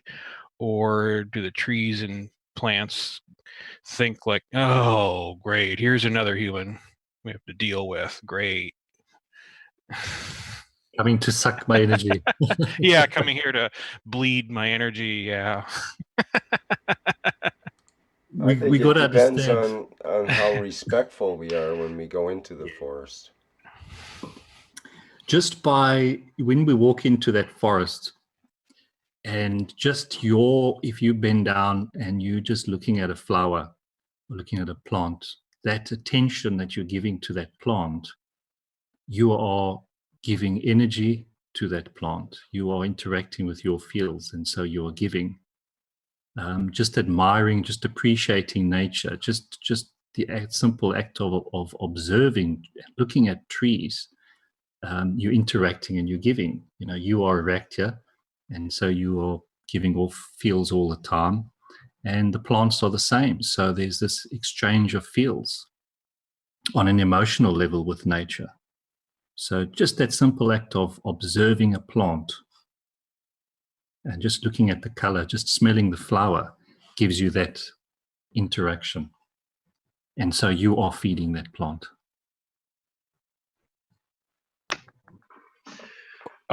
A lot of people think that, you know, we're the masters of the universe as humans, and that rose plant was put here for our enjoyment so we can go and cut it and make an arrangement out of it as we wish. And that tree was grown so we can cut it down to make boards out of it and build a house. How can that be corrected? It's because we haven't understood our position with all the other creatures. We've always understood ourselves as intellectually superior to anything else. But when we begin to understand that everything is made of the fields, we all come from the same source of the fields. So we all made of the same, we all are the same and all connected. We just different. And so when we understand our position in relation to all the other creatures around us, then we begin to understand how to behave. But it will take time. Jim, I have a question. Can you hear me? Yes, go ahead. This is Boniface again. You mentioned that there are more living organisms in a handful of Earth than all the people on the planet. Now, there are 7 billion of us, the estimate. And there are some very powerful people and organizations who think that there's too many people on the planet can support. So I'm just wondering if you'd be willing to offer your suggestion that a suggestion on how we may counter that kind of argument. I mean, they claim that the planet should only have like 500 million people instead of 7 billion. May I help here to answer that? It's Sandor from Hungary. We can't hear you. Can you hear me now? Yeah, you're louder now. Thank you. Okay. I didn't want to speak too loudly. I had somebody sleeping in the next room and there was a thing. So we often hear about this big problem of overpopulation. Is that really a problem? Look at the density of population in some cities where people love to stay. Look at Monaco, for instance. How many people are living per each square kilometer? 12,000 or more? Now look at the areas which are available for men to live. It will not be on the top of the mountains or in the forests, of course.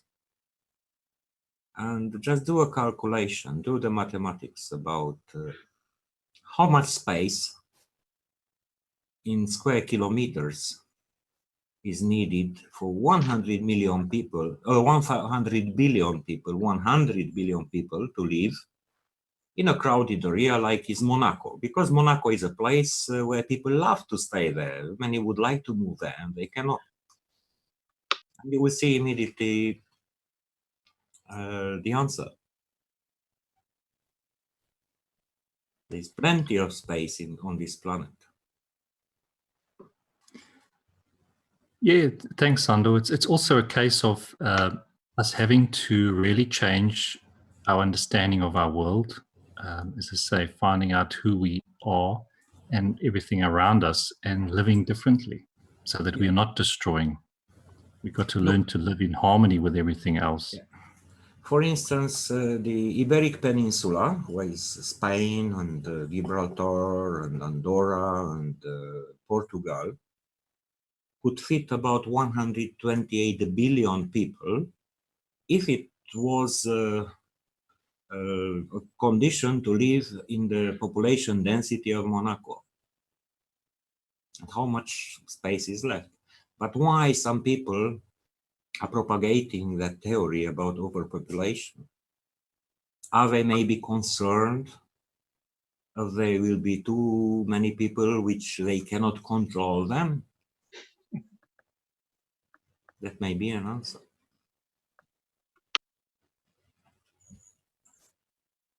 The question is not overpopulation, but overpopulation compared to the power of control of individuals by certain groups of power. This is my opinion. Thank you. And we have all those deserts that can still be, cultivated now that we have plasma technology. So there's more than enough room. But I just thought maybe I'll bring it up since we are trying to inform new people. Thank you. One more question? Jimmy, I have other relative data that shows we have a lot of space. Yes, Katwa. Yes. If you look at China, the size of China relative to the size of Africa, you need 3.16 Chinas to come up with one of Africa. And China has more population than Africa at about 1.4 billion. Africa has about 1.1 billion. Then if you look at India, with about 1.3 billion people, even more than Africa again, but you need about 9.9, close to 10 Indias to come up with Africa. And you look at USA, about 320 million, and you need 3.23 USAs to come up with Africa in terms of size. So that is to Europe, you need 6 Europes to come up with one Africa. And the population is just about a billion, a bit less than a billion, I think 800 million. So if you add all those, China, the population of China, the population of the USA, the population of India, they can all fit into Africa, and even other countries. I can give a list of even more. Europe, USA, China, India, Argentina, all those combined are less in size relative to Africa. They are smaller in size relative to Africa. So we have a lot of space. Africa is usually considered overpopulated. That's the politics of the day and the media hype. But it's actually underpopulated because we can fit the whole of India, the whole of USA, the whole of Europe, the whole of China, Argentina, and we will still have space. That's what I had to share. Thank you very much. Thanks, Katwa. I think there's many ways that one can look at it. But again, we are looking at it from a mathematical point of view, and us as a human being being able to divide this planet up in the way we see fit. But we have to realize that there are many other souls and creatures on this planet as well, and we are part of them. So we have to learn to cooperate and work with all these other creatures in a peaceful manner without destroying our environment, without killing. And this is what this technology is all about. It's for us to realize and understand we have to work together with all other creatures. And that brings us on to the next section of the soul. So I'm going to hand you over.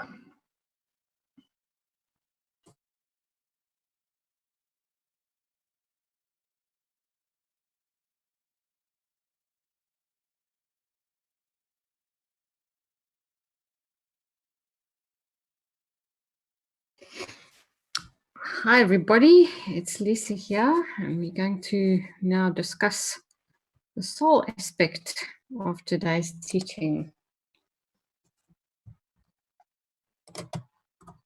And I'm just waiting for the first slide to come up there. Taking a bit of time to turn the page. Okay. So just to review a little bit from last time so that we remember where we were, we said that the soul creates the physical body in the environment of Earth, and the environment creates the physical body due to the conditions of the planet. And this is the same as our Gans box, where the interaction of the fields between plates in a saltwater condition creates the type of Gans we want. So the creator field, which is our soul, creates a human being. So that was our first thing that we learned. And the principal field of our souls all come from the same source. And essentially we have within us the fields of the universe. And when the fields of the same strength match, they can be given out and taken in freely. And the more we give, allowing for abundant flow of fields coming back in as well as going out. So that is what we had. That is what we had discussed last time. And so we understood as well that the more we give unconditionally, which is the magnetical, the more will be given back to us, which is the gravitational, at our soul strength level. And that is what we'd touched on last time, just to remind everyone. So we're going to go a little bit further into some soul interaction here at a field level so that we can understand how our souls can operate. Sorry, my internet is really slow. Right. So a field interaction between two people at a soul level, what we have is what is magnetical to one becomes gravitational to the other because it gets pulled in. So whatever you give off, somebody else will take, or some other creature or creation will take. And it happens on the opposite way, or the same way from the other person to you. So what is magnetical to the other becomes gravitational to the one that gets pulled back in. So we're constantly feeding one to the other, and there becomes this interaction where we're feeding to somebody else and we are taking from them.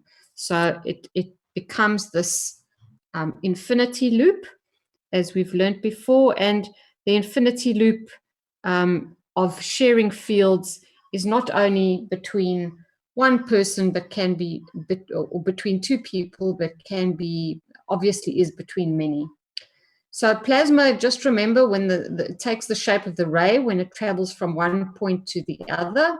So when it's being given off from you and taken into somebody else, it's traveling as a ray.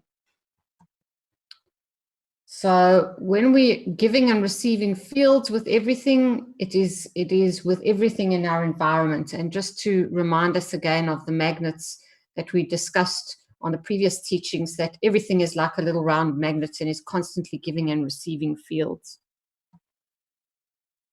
So because last time we had talked about love and how the giving and the magnetical, today we're going to talk about the other side of the coin, you can say, and how do we receive, which is what is gravitational.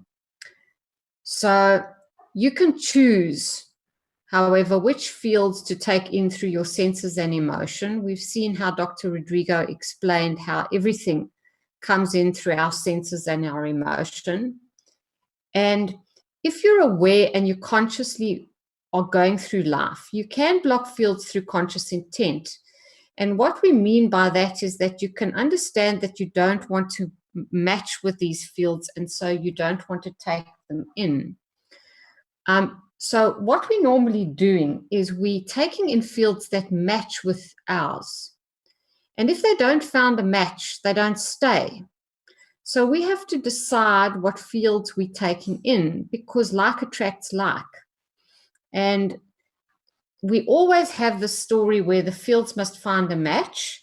And so we have to start understanding how we want to take things in or we want to not take things in.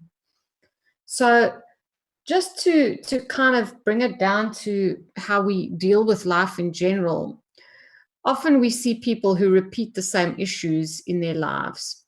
So repeating the same issues in your life is a magnetizing of the same fields and patterns, creating more layers of the same negative emotions over and over again. And we also like to find a position where we feel comfortable with the fields, good or bad. So often we'll stay in a situation because it's matching the fields we always used to, and so we're used to gravitating them in. And that is how we tend to build and gravitate and pull things into us all the time and build negativity. So we also tend to pull in fields of those things that we seek, consciously or unconsciously. Are you looking for people who validate your need to confirm your beliefs? Generally, yes, you'll find them. Why? Because that's who you'll look for. Are you looking for someone you can save? You'll find that difficult person that gives you a hard time because now you satisfy your own need to try and save them. I've seen this with many people that I know. They constantly moan that, oh, you know, another relationship has failed because they don't understand their needs and what they are seeking comes to them, even if they don't actually want that's the thing that is coming to them. So how do we take in the fields that help us? This is the big question. How do we gravitate things that are things that we need? We need to take responsibility for ourselves. A field cannot find a match for something that isn't there. So look closely at why you deal with people or have certain emotions about things or people, and are you stuck in the same pattern, small or big? It's quite important just to start understanding ourselves and how we operate generally with other people. So I remember last time Boniface asked me about ego, and I had a good think about this ego story, and I thought it was very, very relevant to the gravitational or the fields that we're bringing in, because I wanted to try and explain what I thought ego was in the plasma science and the fields. So an ego is actually a feeling of self-importance, placing yourself in a position of superiority. And I just thought, you know, consciously reinforcing your sense of, I know this, I can do this without others, or assuming you have the answers. So what is going on here? Most of us feel insecure when we don't know the answers or feel stupid when confronted with new information that we haven't processed. Most of us, to some degree, therefore, started deaden this discomfort by creating an ego. So we constantly try to pull in those fields that bolster our existing field strengths, which make us feel we are better than the other. And it's a form of cognitive dissonance which is created. I'm sure some of you have heard of cognitive dissonance, and ego is one of those forms of cognitive dissonance. As a plasma, we are connecting with and pulling in the fields that match with what is already there, constantly trying to build this ego, to not feel silly or to feel insecure. We constantly just build the fields that make us feel stronger. So how do we counter the ego? We need to open our minds and our hearts. And your soul has every field strength of the unicos. So the field of everything is there to match, if not blocked by the emotions. Be open to new knowledge and explore it all with an open mind to learn something new every day. Listen instead of just hearing. Gain knowledge instead of just experiencing. The term knowledge seeker is used for a reason. So understand those with an ego are trying to cover their own insecurity. Consciously decide not to be afraid of not knowing. I think that's quite important, and that's been something that's been a great life lesson to me, is to learn to be comfortable with not knowing something and wanting to find it out. And I think most of all, be humble, because we're here in this physical reality to know the unknown. And by doing so, we gain field strengths and more fields of every description, which helps us to elevate ourselves. And it's no good just building the fields of the strengths you already have. The point is to try and build the fields of the things you don't already have in this physical, because yes, you have it all in your soul, but we need to build it at that soul level too. So also, how do we grow in other ways? Most of us fear change. Change means facing something new, which can be scary. And know that you are the creator of your life, and you can handle change if you work with intent and the right ethos. So you make the path for the fields to flow by doing the action. So now we create the change we want to see and be in the world. And this is how we need to live from now on. So I hope that made sense to everybody, trying to work on how to pull in the fields and a little bit on the ego from last time. And if anybody's got any questions.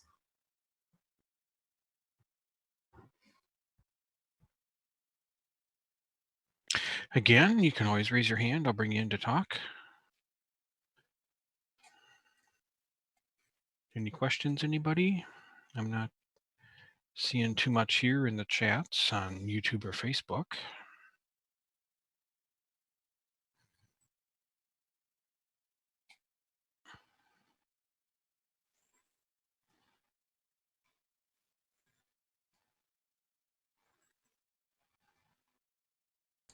There is a comment or question in the chat here. Oh, okay. From On live Delph. stream? No, in the Zoom chat.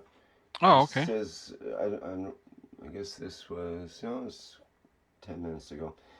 It says, I do not understand the concept of giving unconditionally.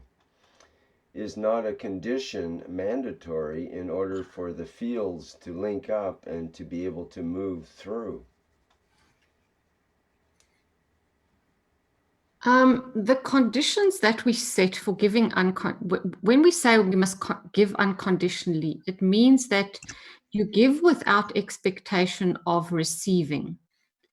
And you give, the thing is, if you give, even if you're specifically giving to a person or a thing or a something, it must be without any conditions attached, because as soon as you create conditions, you're expecting something back, and expecting something back always makes sure that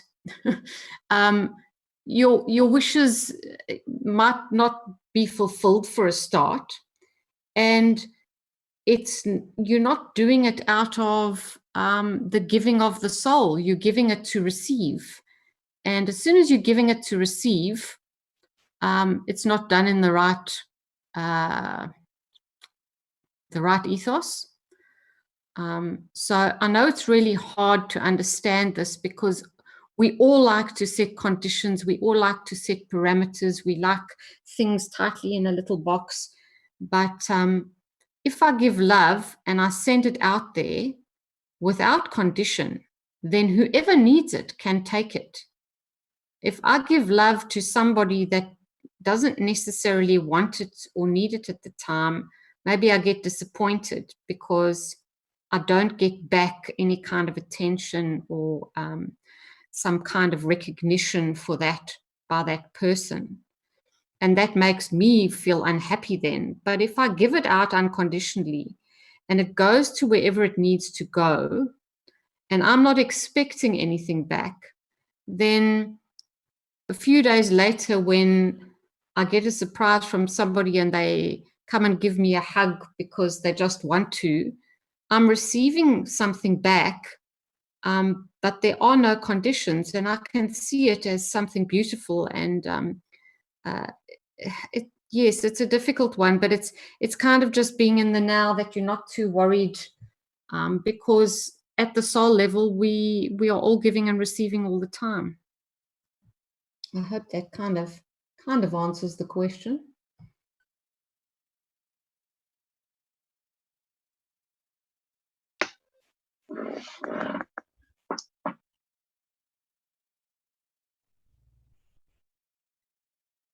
Maybe as a follow-up to that,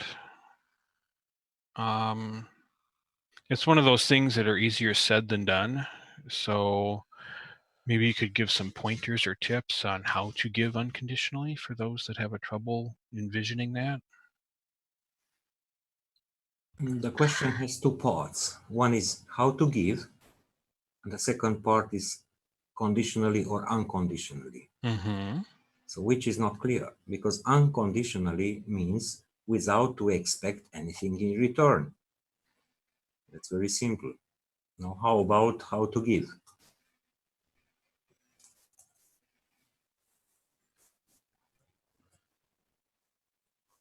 Because we give so many things. We give good things, we give bad things, and so on. You know that saying, If you sow wind, you will reap whirlwind. So we are creating our own reality, whether we know that, whether we don't know. By what we give out, we get something in exchange. Now, the point is to give out that which you would like to get back.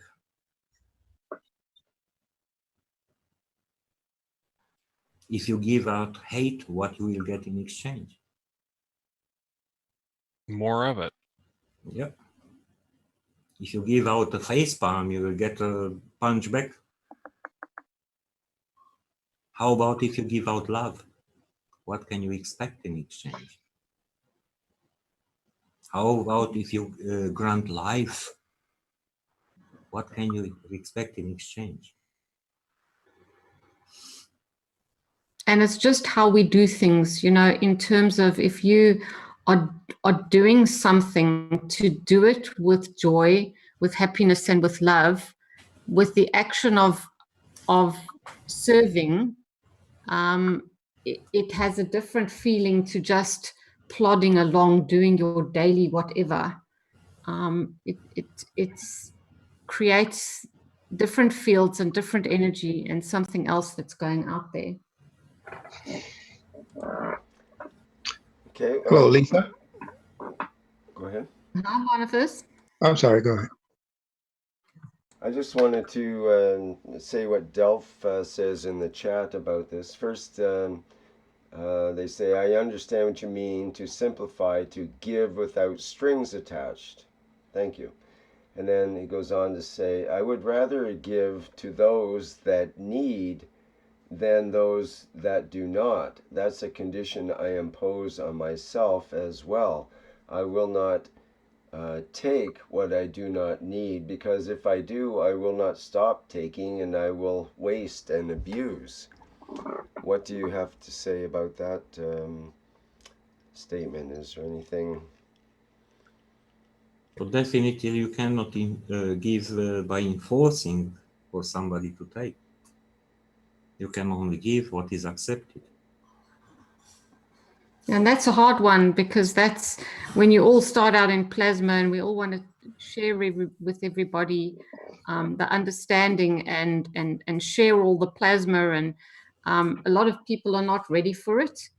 And, you know, you're banging your head against a brick wall, and you have to accept that, you know, you give unconditionally, but it doesn't have to be accepted. It's that person's right to not.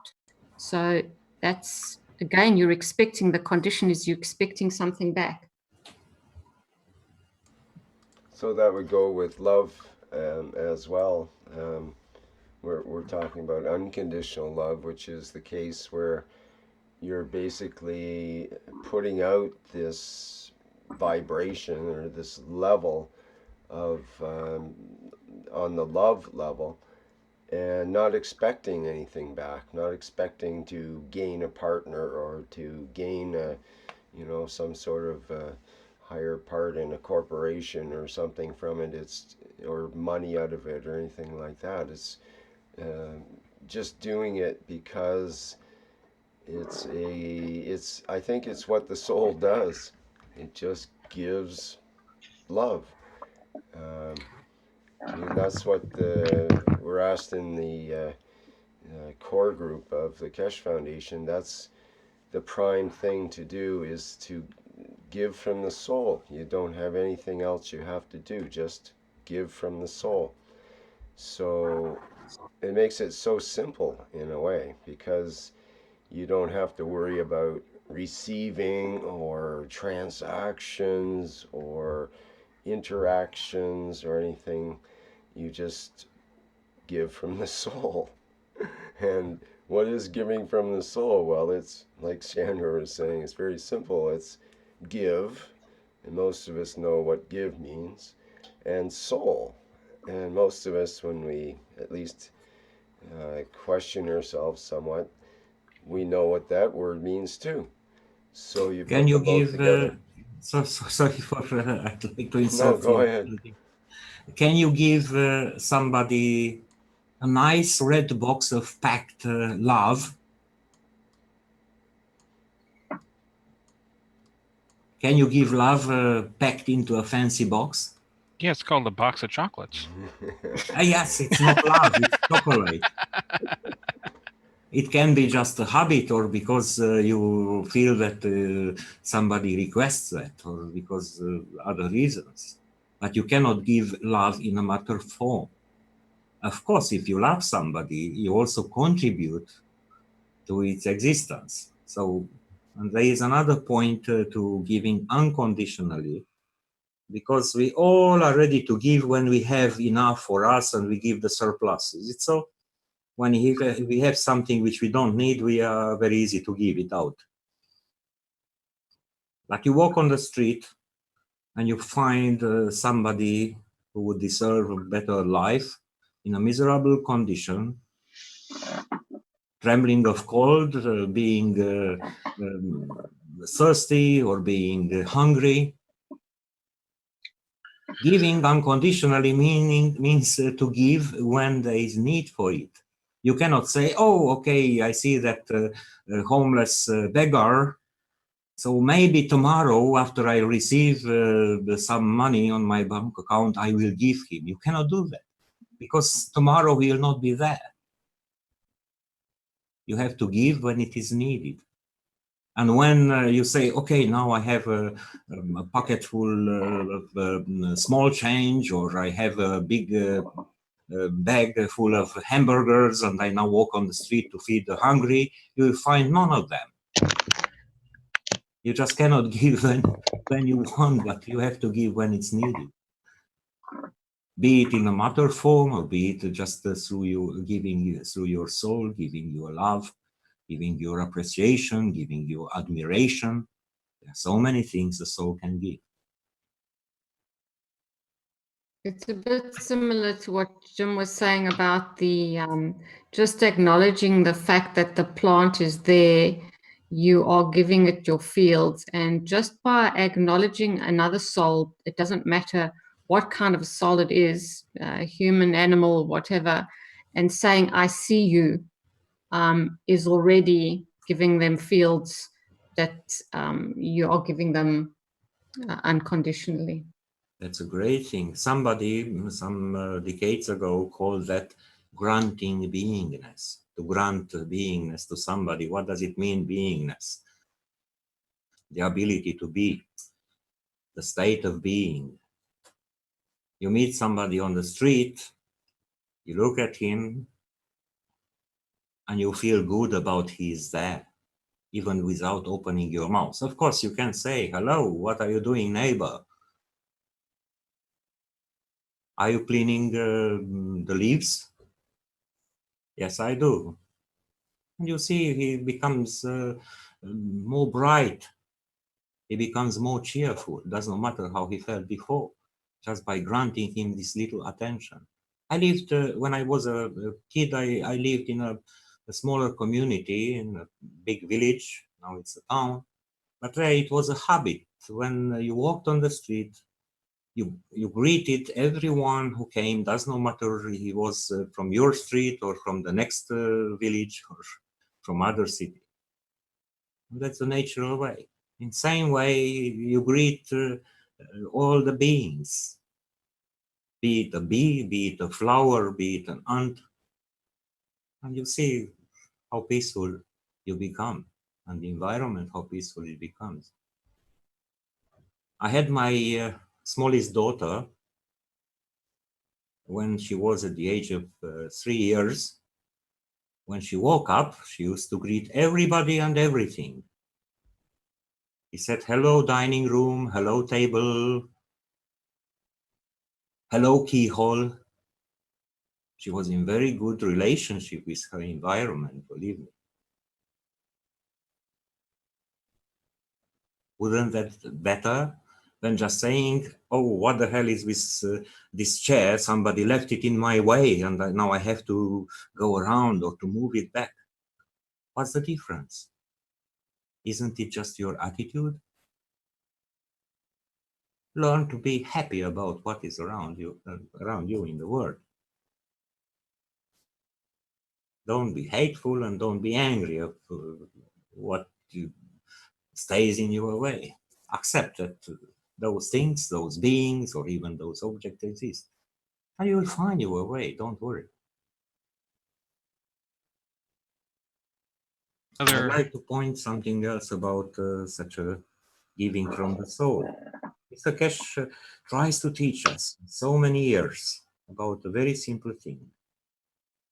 You see, you make a coil for a health pen, or you make a GANS, you put it in a patch, or you make a cup of life, or you make a maglev unit, and you expect something to get from that. You don't realize that your soul is that which channels all the creator abilities, all the creation, the power of creation.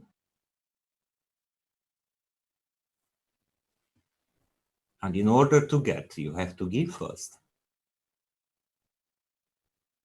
This is hard for many to understand at this level. Think about how many people have a small gadget, like a amulet, for instance, be it a shiny stone, or be it a crossword on their chest, or whatever, or a health cup, or a life cup of life, or whatever. And they feel good that they say that amulet or that object gives them luck, gives them health, gives them fortune, or protects them, defends them. Why does that happen?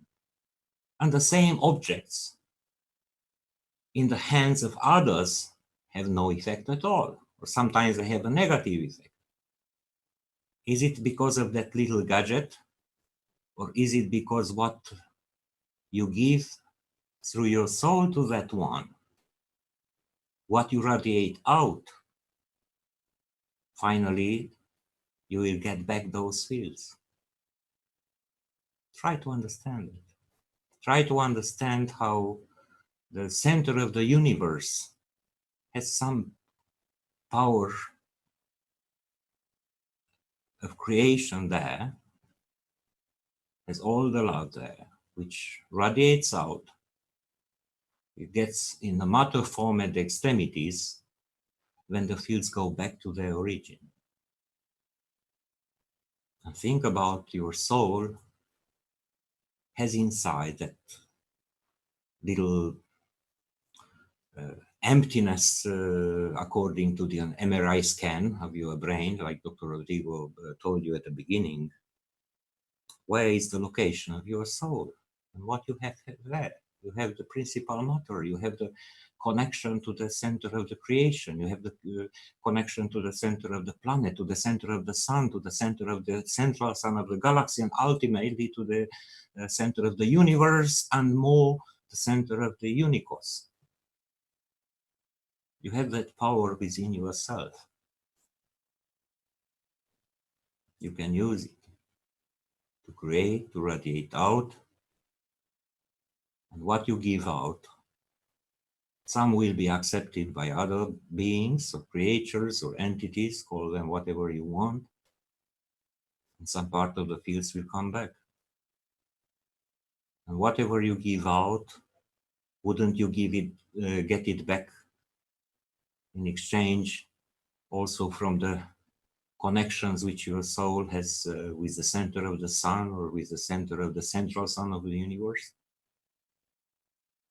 Ultimately to the soul of the creator of the unicos? Think about that. I know it's hard for many people to understand that. You see, so many people make a GANS, and they make a patch, and just recently I saw in the Romanian language Facebook study group that somebody now managed for first time to make a small kit to produce some CO2 GANS or zinc oxide GANS, or a mixed zinc oxide with CO2.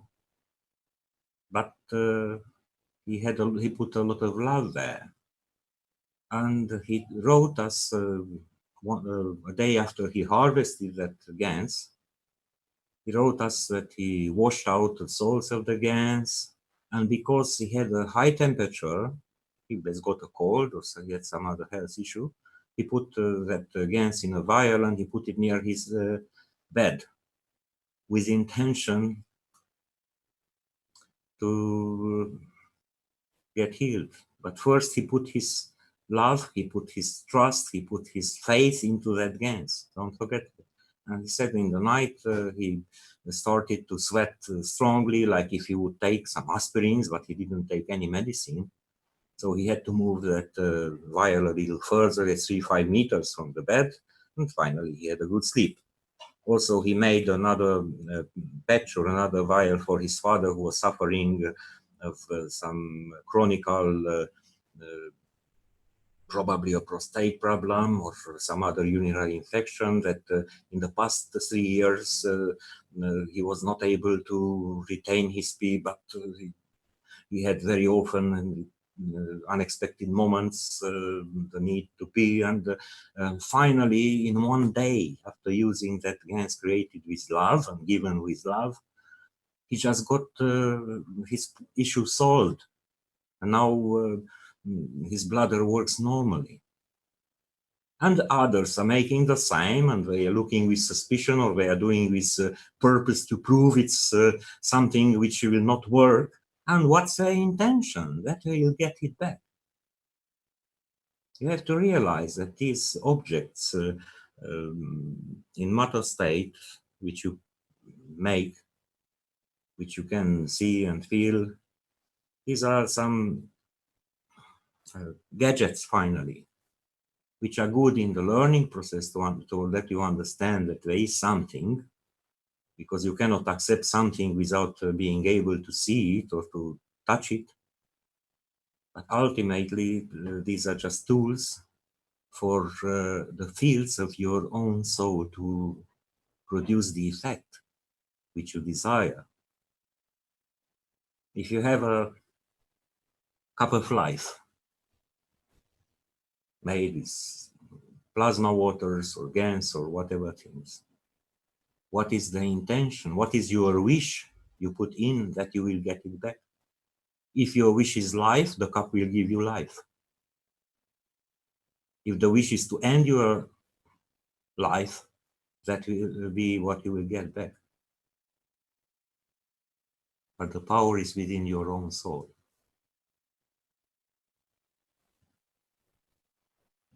So you may understand why now the public teachings will go to the next section.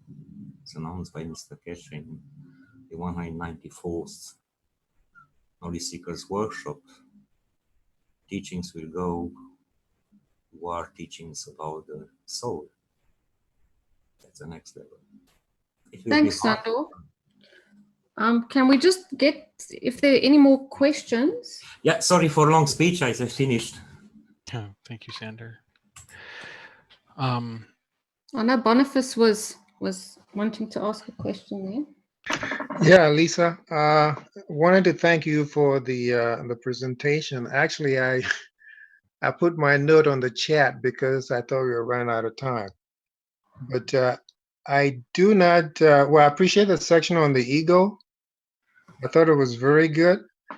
Though I don't recall asking that question. I appreciate getting credit for it. I remember you asking me last time, what is the ego? Yeah, I know I've asked you some questions, and I'm looking forward to you discussing those. This wasn't one of them, I don't think, but I take credit anywhere I can get it.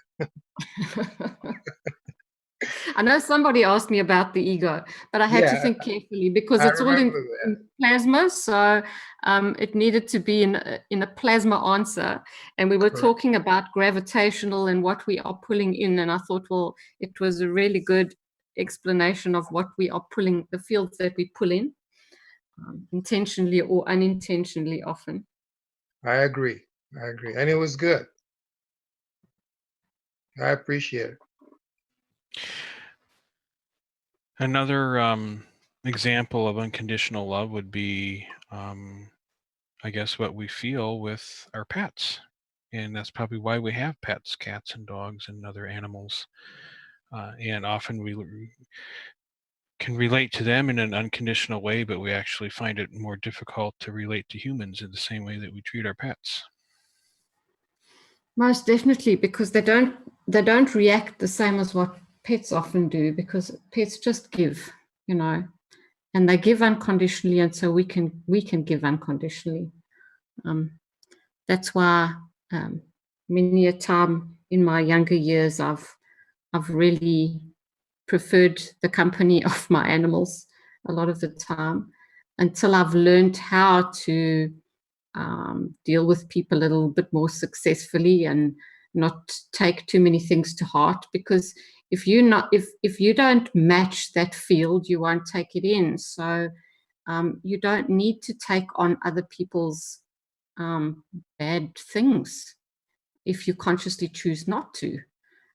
This is what we haven't understood, is that, you know, just as hard as it is to give unconditionally, we need to understand every operation of the soul, not just the giving, but what we're pulling in. And, you know, you're going to pull in those things that you give off, or you're going to pull in those things that you are seeking. Just like when I say, you know, if you're going to, for example, you want to, you like to feel good about helping other people, let's say, and that is your own gratification, so it's not unconditional, then suddenly you're always finding, you're looking for a partner, and you're always finding that person that always supposedly needs saving, because they actually don't match well with you and they give you a hard time. And so you're getting, in a way, what you are looking for, although you wouldn't say so. So we need to really just start stepping back, understanding who we are and what our motives are a lot of the times, and to stop having these motives often. And then things seem to unfold, because if you give unconditionally, you will get back what you need in some form or fashion.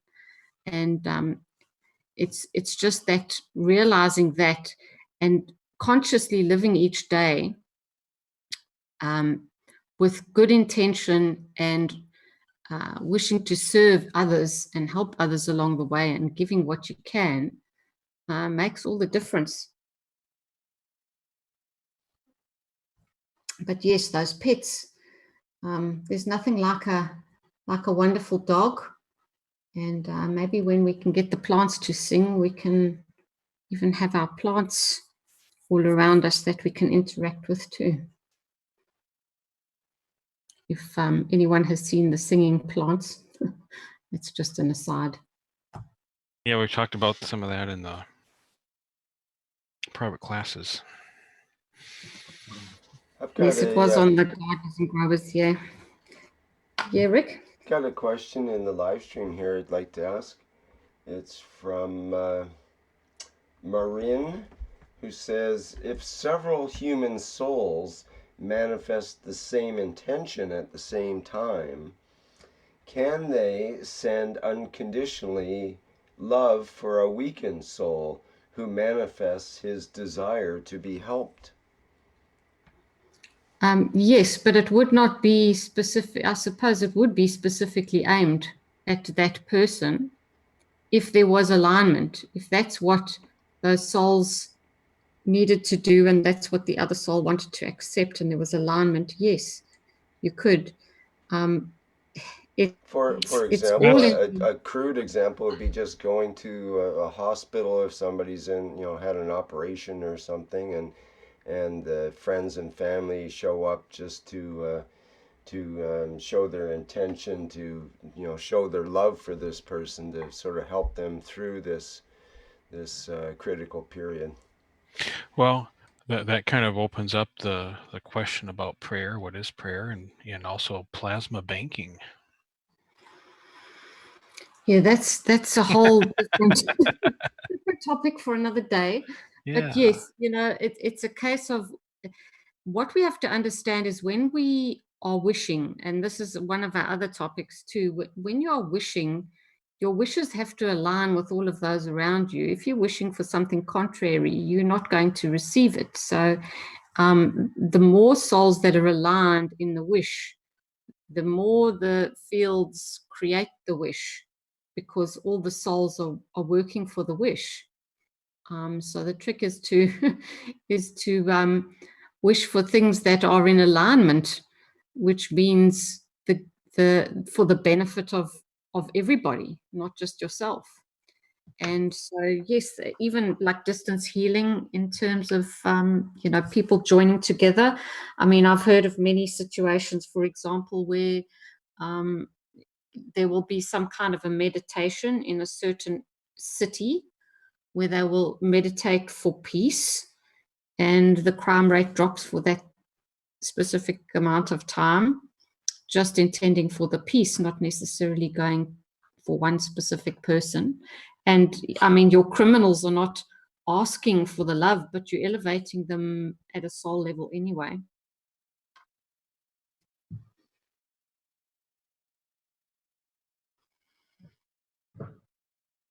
Because maybe they are asking for the love at their soul level, but not at a physical level that you would see. And Delph says, isn't that forcing? You can only force you if you have two souls. You are each of you have the souls that are, it's the fields of the creator. So you match. So if you're giving unconditionally, it will match, because you're matching with the soul, which is the creator source. It's the physical part that doesn't necessarily want to match. The fields of the physical, the souls always match because it all comes from the same source, which is the creator. And if it all comes from the same source, it will always find a match. Perhaps that could look like forcing sometimes to the physicality in some circumstances, maybe. It's a difficult one, but yeah, I've toyed with this question of, what's consent and what's not consent. But I think if you're just giving love unconditionally from your soul, every other soul is aligned with that, because it matches. Lisa, I wonder what, can you hear me? Yeah. Boniface here. There's something I've been thinking about, and since we know that the soul is our creator, I figure no one knows what we need better than the soul. So when it comes to trying to address something or giving something or helping someone, I've been focusing on trying to elevate the individual soul, trusting that that soul can provide what the person needs, as opposed to me specifically asking for this, that, or the other thing for their physicality or the emotion. I wonder what you think about that. That's exactly right, Boniface. Unless they ask specifically for something. But yes, if you just give unconditionally, soul to soul, and wish for their elevation, that is going to have an effect, rather than trying to, because again, that's putting conditions. If you're trying to match in the physical. I mean, yes, you see somebody walking down the street that needs your assistance because they need your shoulder to lean on because they're limping. Yes, give them a hand. But while giving them a hand, there's, you can help to elevate them through the soul level too. All right, thanks. Yeah, Mr. Kesh has talked about the idea of non-attachment as well involved with that. So part of that giving unconditionally is to give with non-attachment, so there isn't the complication of excess emotional barriers and that sort of thing in between.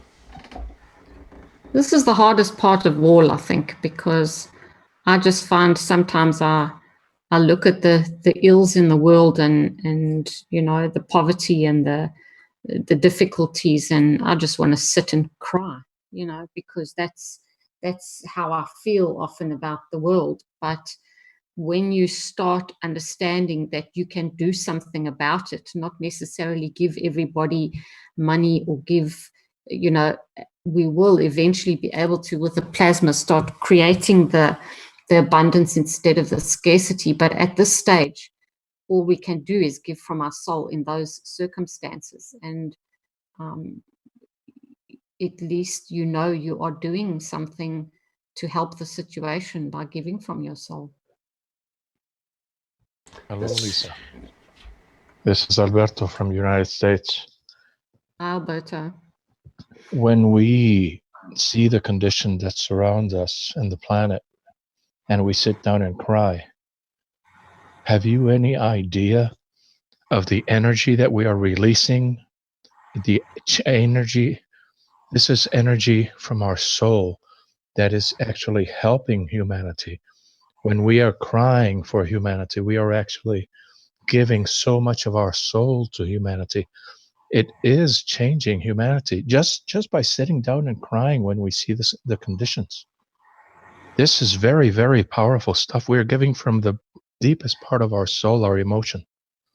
So that's a beautiful thing that you do when you see the condition that the planet is in and you sit down and cry. That is probably the most beautiful thing that you can do. You're giving, totally giving so much. And about free will, I wanted to comment something on free will. When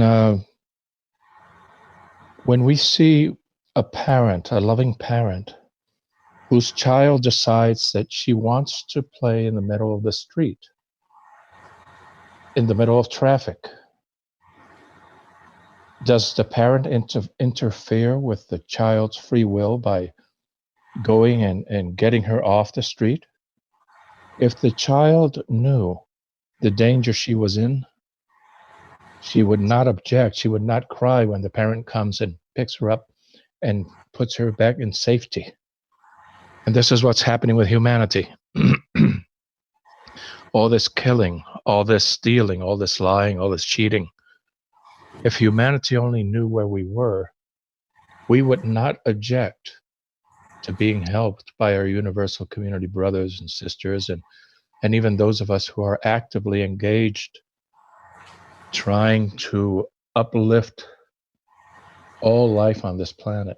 And I understand this is a basic class for beginners, but we've already gone off into this deep topic level of conversation, and there's no way out of it now. So, but this is what I want to say. I want to say that when someone needs help and it's not interfering with them if we give them that help. And I'm not talking about at the physical level. The best work we can do is done in the unseen, at the spiritual level, in our emotions. So yes, if you see humanity suffering and you feel like crying, just sit down and cry your heart out, because you are giving so much when you do this. You are uplifting humanity at the soul level. And that's a beautiful thing. Yeah, thank you. Thanks, Alberto. I cry when I'm happy too, so it's one of those things. I do it quite easily. Okay, we got if I may something, we have to understand the plasma. Now we were dealing with this. We understand when we make GANs how the stronger GANs feeds the weaker. How understand the flow of energy from the higher, from the strongest to the weakest. So understanding conditional love. First of all, you have to love yourself. You cannot give if you don't love yourself. You have to become stronger, like a plasma, like a GANs, in order to give. When you love yourself and give, that's unconditional love. You have to love yourself. If you're just giving whatever without loving yourself, you're an unable person. You're destroying yourself. You become weaker. So you have to love yourself in order to give love. That's unconditional love, like a plasma.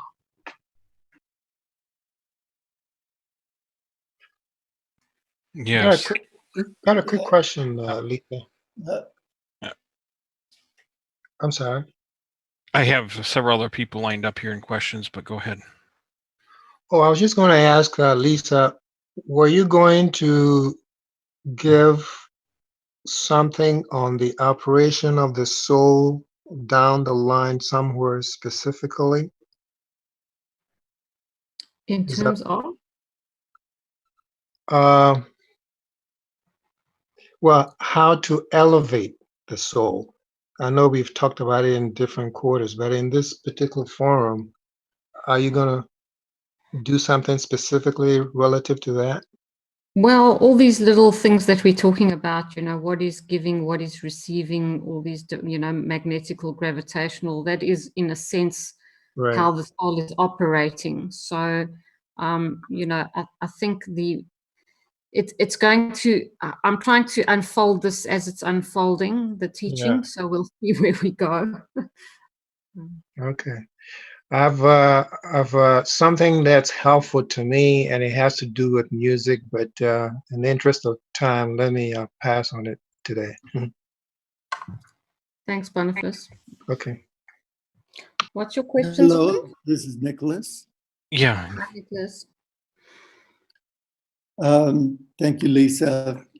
And just in holding the continuity of our conversation here, just to appreciate what Dr. Rodrigo is speaking of there, is a very simple idea, you know, to love yourself, to be able to love. And to go back to a little bit of the basic ideas that we give from our soul. The interesting question is, what does it mean to receive from our soul? And to go with that, in some ways, we say, all we have to do in order to serve or in order to give is to actually get out of the way.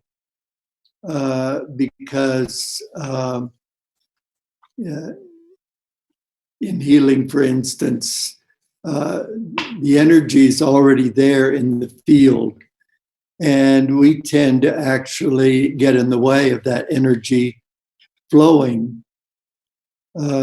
So to experience from the soul is different than to experience from the mind. So at the point I think, well, I'm going to give so I can receive, that's a pretty much of a mental thing.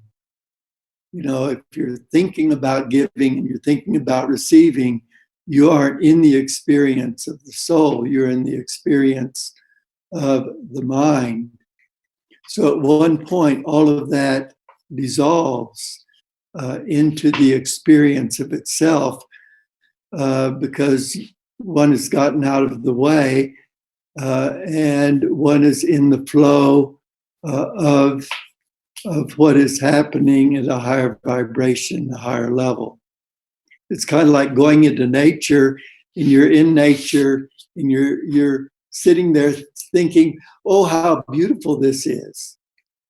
And so your mind is thinking it's beautiful, where your soul is in the experience. And so to experience from the soul, in some ways, we have to let go of the mind. And the mind that's saying, oh, that's beautiful, because in the beauty of it, there are no words. And so I guess this gets back to this giving and receiving. If we're giving to receive, that's somehow being in the way of it, getting in the way of it. If we're giving because we're giving and we're able to recognize the situation and respond to it because we're a part of it, and knowing that it doesn't matter how much we give because it's going to flow. It's a part of the flow. Whatever we give comes back. So that just opens up the gate. Let's go of the fear. Don't worry about giving because there's always more. Don't worry about loving because there's always more love, because one is in the flow of it. So that's just some comments to share. And so there it is. Thank you. Thanks, Nicholas. Yeah, thank you, Nicholas. I got a couple of people here, Aaron Schwartz and Tyler P. And we'll start with Aaron. Go ahead and unmute. You had a question there you asked in Q&A. Thought you could probably come in and just ask that personally.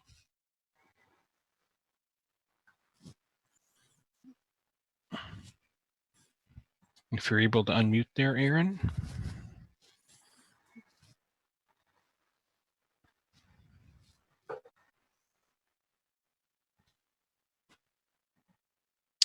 Okay. See, you're unmuted, but yeah, hello? Hello? Yes, we can hear you now. Okay, I was just wondering about auras, and as you increase your plasma or as you purify your soul, are you able to see people's auras more clearly and the colors in them, and able to see the auras of the plants and the spirits of the animals? I'm sure it's different for every person. Some of us see, some of us feel, some of us, it's practice, and it's sometimes different for different people. Just like what you see as blue may be not exactly what I see as blue. The aura specifically, we've heard from Mr. Kesh, is more the energy given off by your physical body. The soul is something slightly different, and it's the more transparent it is, the stronger it is, or the I don't know what the higher the strength of the soul. So it's something I think that each of us experiences in their own way. Everybody is different. Okay, so it has more to do with one's self-initiation and practice than anything to do with plasma, then, with the spiritual sciences? Yes and no. Everything has a field strength, but how you perceive that field strength is your own perception. Just like, for example, my anger is not the same as your anger, for example. This is why it's when you give something conditionally and you're expecting something back, it's not always the same, because an emotion, the strength of an emotion is different to you and to me. So everything that we perceive is individual. So it comes down to, everything is perceived differently by each person. Me personally, because I have vision problems, I feel the fields. I don't really see them, whereas a lot of people see with the plasma, they see literally almost like a steamy smoke with certain of the plasma devices, and how they perceive that energy flowing. Whereas I can rather feel it as a cool or a tingle, or I actually always feel it in my feet. So it depends on, on just your perception on things. And also, I'd like to add that after working with people in the Kesh Plasma Reactor Group for over 4 years now, I've seen transformations occur where people might have said that they don't feel the fields, or they aren't able to perceive the fields from MagRav devices or GANSs and that kind of thing. And then all of a sudden one day, I know one example where the person involved put their hand inside a device that he had created, and he said during one of the workshops, I can feel that the fields in this device are stronger than the one that I built last week, in reference to his new improved device. I said, what? After building 100 MagRavs, you can now, you finally feel the fields? Because you've never said that you could feel the fields before. And he went, yeah, that's right. So my point is that people do change. It's not like you're necessarily, some people are born with the ability to maybe see auras and that kind of thing. They might learn at an early age, but others can,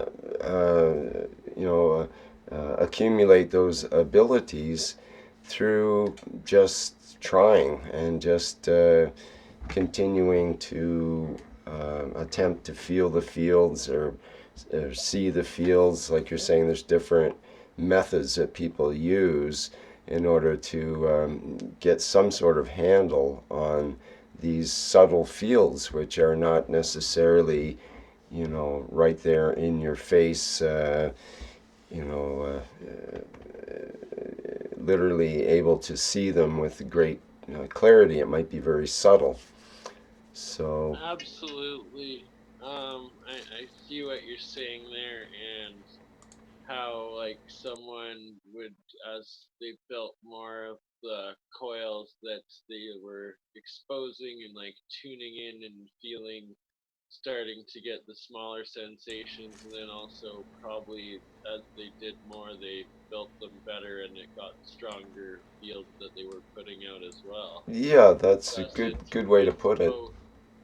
So it'd be both conjoining that then gives your totality. Yeah, it becomes kind of a symbiotic relationship, whether it's with a maggrav or the ganses that get created or various other devices, and maybe it's a health pen or some other coil arrangement. And you start to interact with it and actually use these devices, and then your body adapts and it becomes a mutual reciprocal initiation, you might say. Thank you. What I also find is if you are weaker in something and that device has got strong fields in something you lack, then you feel it pretty strong. That's what I've discovered too. If I'm lacking in calcium, for example, and I go and hold my bottle of calcium gans, I can feel it pulsing in my hand. Whereas if I do that and then I go the next day, then I don't feel it as strongly because I don't need as much of those fields as I did the day before. So there's not as much flow. I've got another question. My mom does energy healing, in the sense of she's always like holds on to whatever energy point, I guess it is, that needs to be worked on, and then she spins her arm one way, she says, taking out like negative energy, and then she feels when it's done, and then spins the other way, putting in positive energy. And I've kind of tried doing the same thing with pain pens and like handheld Maggrav, and it seems to kind of work that way. Like you can feel the subtle energies. Is that like a proper way of doing it, or? You understand that whatever you're doing, it's because of your intent, not because of the tool. Okay. So if you're intending to do that, that is what you're doing. Okay, so it's just like the law of attraction, and you're just projecting your own reality. Well, there's some bases in terms of say magnetical and gravitational flows might be in opposite rotations, for example, or there might be some justification for opposite rotations. It's kind of like winding the coils and so on. There's an ingoing flow and an outgoing flow. Okay, thank you. Yes, thank you. Can we go for a last one or two? Yeah, we have Tyler P. who's been waiting here for quite a while. Go ahead, Okay. Tyler. Ask your question. You guys, can you hear me? Yes, we can hear you. Thank you. It's all good. Yeah, I guess like I don't really have a question as such. I've been following the Cash Foundation for a few years now. Back when Kevin like just started off with everything. And some very interesting things have happened during that time. For instance, you guys are talking about the maggrav systems and being able to like feel fields. I've experienced this with people, like being able to like feel the intentions of individuals, which is like completely mind blowing. And it happened for a series of like probably 3 months in total, where I was able to like feel another person's intentions and feelings before they sometimes even were able to act on it, which is a very, very interesting idea. And I don't know if anybody else has had the same sort of thing happen. I think this is part of elevating ourselves. This is where we're going to next. Yeah. And we have to be open to this because, you know, language and words are only perception. And I've discovered through this work that, you know, what I say is not necessarily what you hear, but what I intend. And if you understand what I intend, there's no deception there, and there's no room for not understanding. So that is the next level of where we need to go. And yes, when I've worked intensely with the Gansers at one stage, not necessarily the intent of people, but I could actually feel different energy radiating off them. It's like when they were a bit aggravated with me, or I could really feel it, sense it very strongly, almost like a slap in the face. Where would you sense it normally? Like, where would the feeling come from? Because from what I've experienced, the feeling is coming from like my heart. So like within, it's like a pressure that you sort of feel. And the pressure will get more dense if the person is, you know, either holding on to something like emotionally that they shouldn't, maybe something they need to let go, or maybe it's anger, and then you can feel when people are relaxed. It's really interesting, and maybe this is what animals can kind of pick up on. I'm sure it is. All you must realize from this is just not to get sucked into it, and just be able to sort of stand back in the third person and not take it on, so that you understand what's going on and not get Yeah, I can understand how you can really kind of go down kind of a bit of a dark tunnel, because that did happen to me for a couple of months. I mean, this experience happened about a year ago now, and I've kind of like moved away from it slightly, for the reasons of, you know, when you're out in public, all you can feel is like, you know, a bunch of pretty much like lost people. As you know, it sounds a little bit down, but it can, but then if you start with that practice of giving unconditionally, you feel like you are helping in some way and serving in some way. It goes a long way to stopping that. I don't know. It does make you feel a bit helpless, because you just don't know what to do with that. You know, getting those people's feelings of you know, the feelings you don't necessarily want to feel. But if you are giving unconditionally to help to alleviate that as much as possible in whatever shape or form, it goes some way to helping you to deal with that. Yeah, sort of what I was trying to figure out from, you know, the early onset was like the reasons why people were the way that they were. And I was kind of like studying psychology and like history and business, and like the effects of, you know, different effects of marketing and the principles of why people are drawn into certain things. And then I kind of got down this channel, sort of, it actually, like all of this sort of happened, like this understanding of this knowledge sort of was solidified when I was meditating outside at a beach, and using this ability, like this feeling in my heart, this, you know, basically like a feeling of love, and projecting it outwards. into nothing, like not a person, but just into the sky. Like it's sort of like a feeling of like appreciation of just living, like life.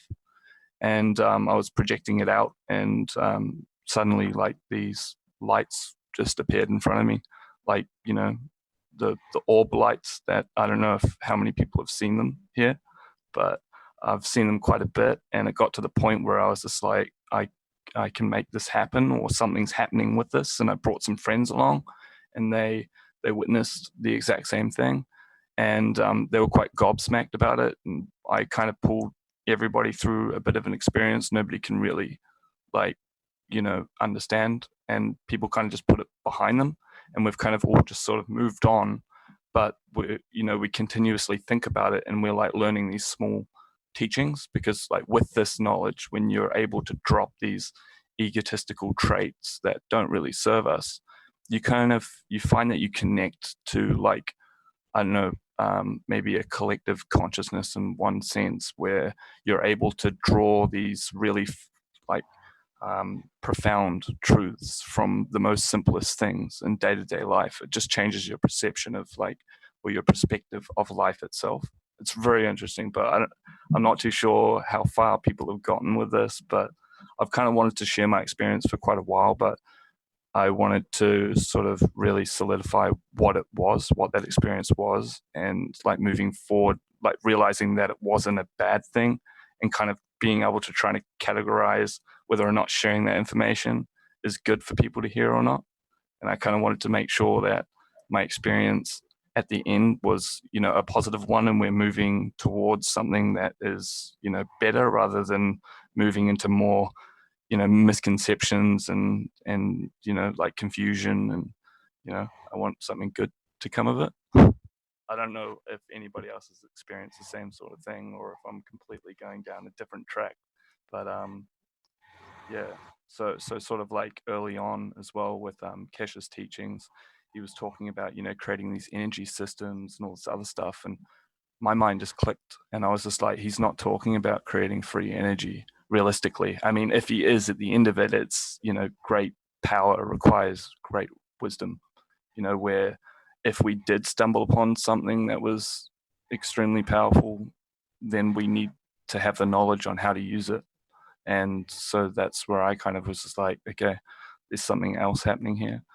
And these are the problems that need to be addressed, and the problems aren't outside of us, they're within us. Our world is a projection of our inner struggles. It's a manifestation of ourself, and collectively as well. We can only move as fast as the souls or the people around us. We can't just elevate ourselves and move out of everybody, like move out, outside of everybody else, because then we're alone and our human experience is sort of diminished. So we need to move collectively, together. Yeah, I don't know how far I should go with this, but what do you guys think of this? You're sharing your story, which is, I'm sure, connects with a lot of other people's stories. We all on the path to learning and knowledge, and every bit of experience we have, as long as we take that experience and learn from it and create wisdom in ourselves by that experience, that is what we're here to do, and that is what will elevate us as much as the giving, because wisdom helps you to give better. So all of your experiences, I'm sure, are shared by many here, and the nice part is we're not alone. There are many like us, but we all have our own paths, and that's everyone is on their own path and their own level of understanding, and that's fine, because we'll all get there in the end, as long as we have the correct intention. Yeah. Yep. Cool. Anyone else? Flint, I think we're going to have to wrap up. No, I think we're finished here for today. Yeah, we're going to have to wrap up, and it was quite an interesting soul session, and I'm glad we all shared with each other, and thank you everybody for all your input, and I'm sure we all grow together in the knowledge. And thank you everyone for coming together, and we can all learn together. Shall we close the top? Yes, and thank you, Jim and Lisa and Rodrigo, for some wonderful teaching today.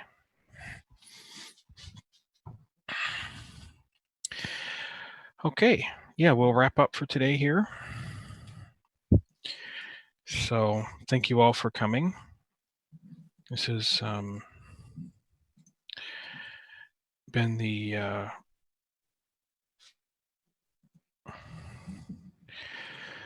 sixth part for understanding plasma science. So next week we'll have part 7, same time, same place, 10 a.m. Central European Time on this channel.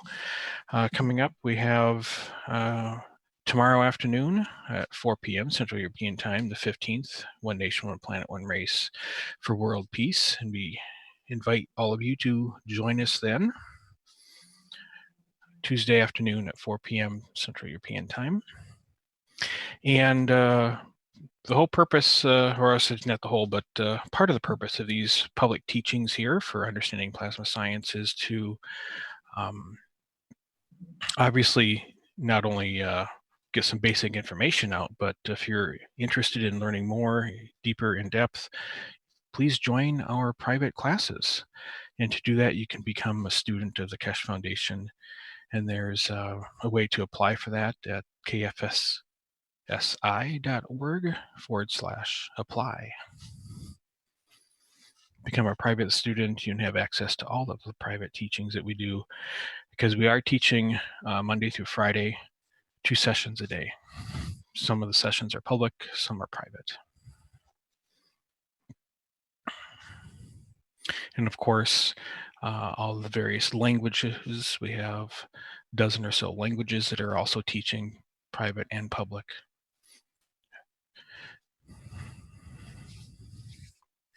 So thank you all for coming, and we'll go out here with some music, and we'll see you all tomorrow afternoon.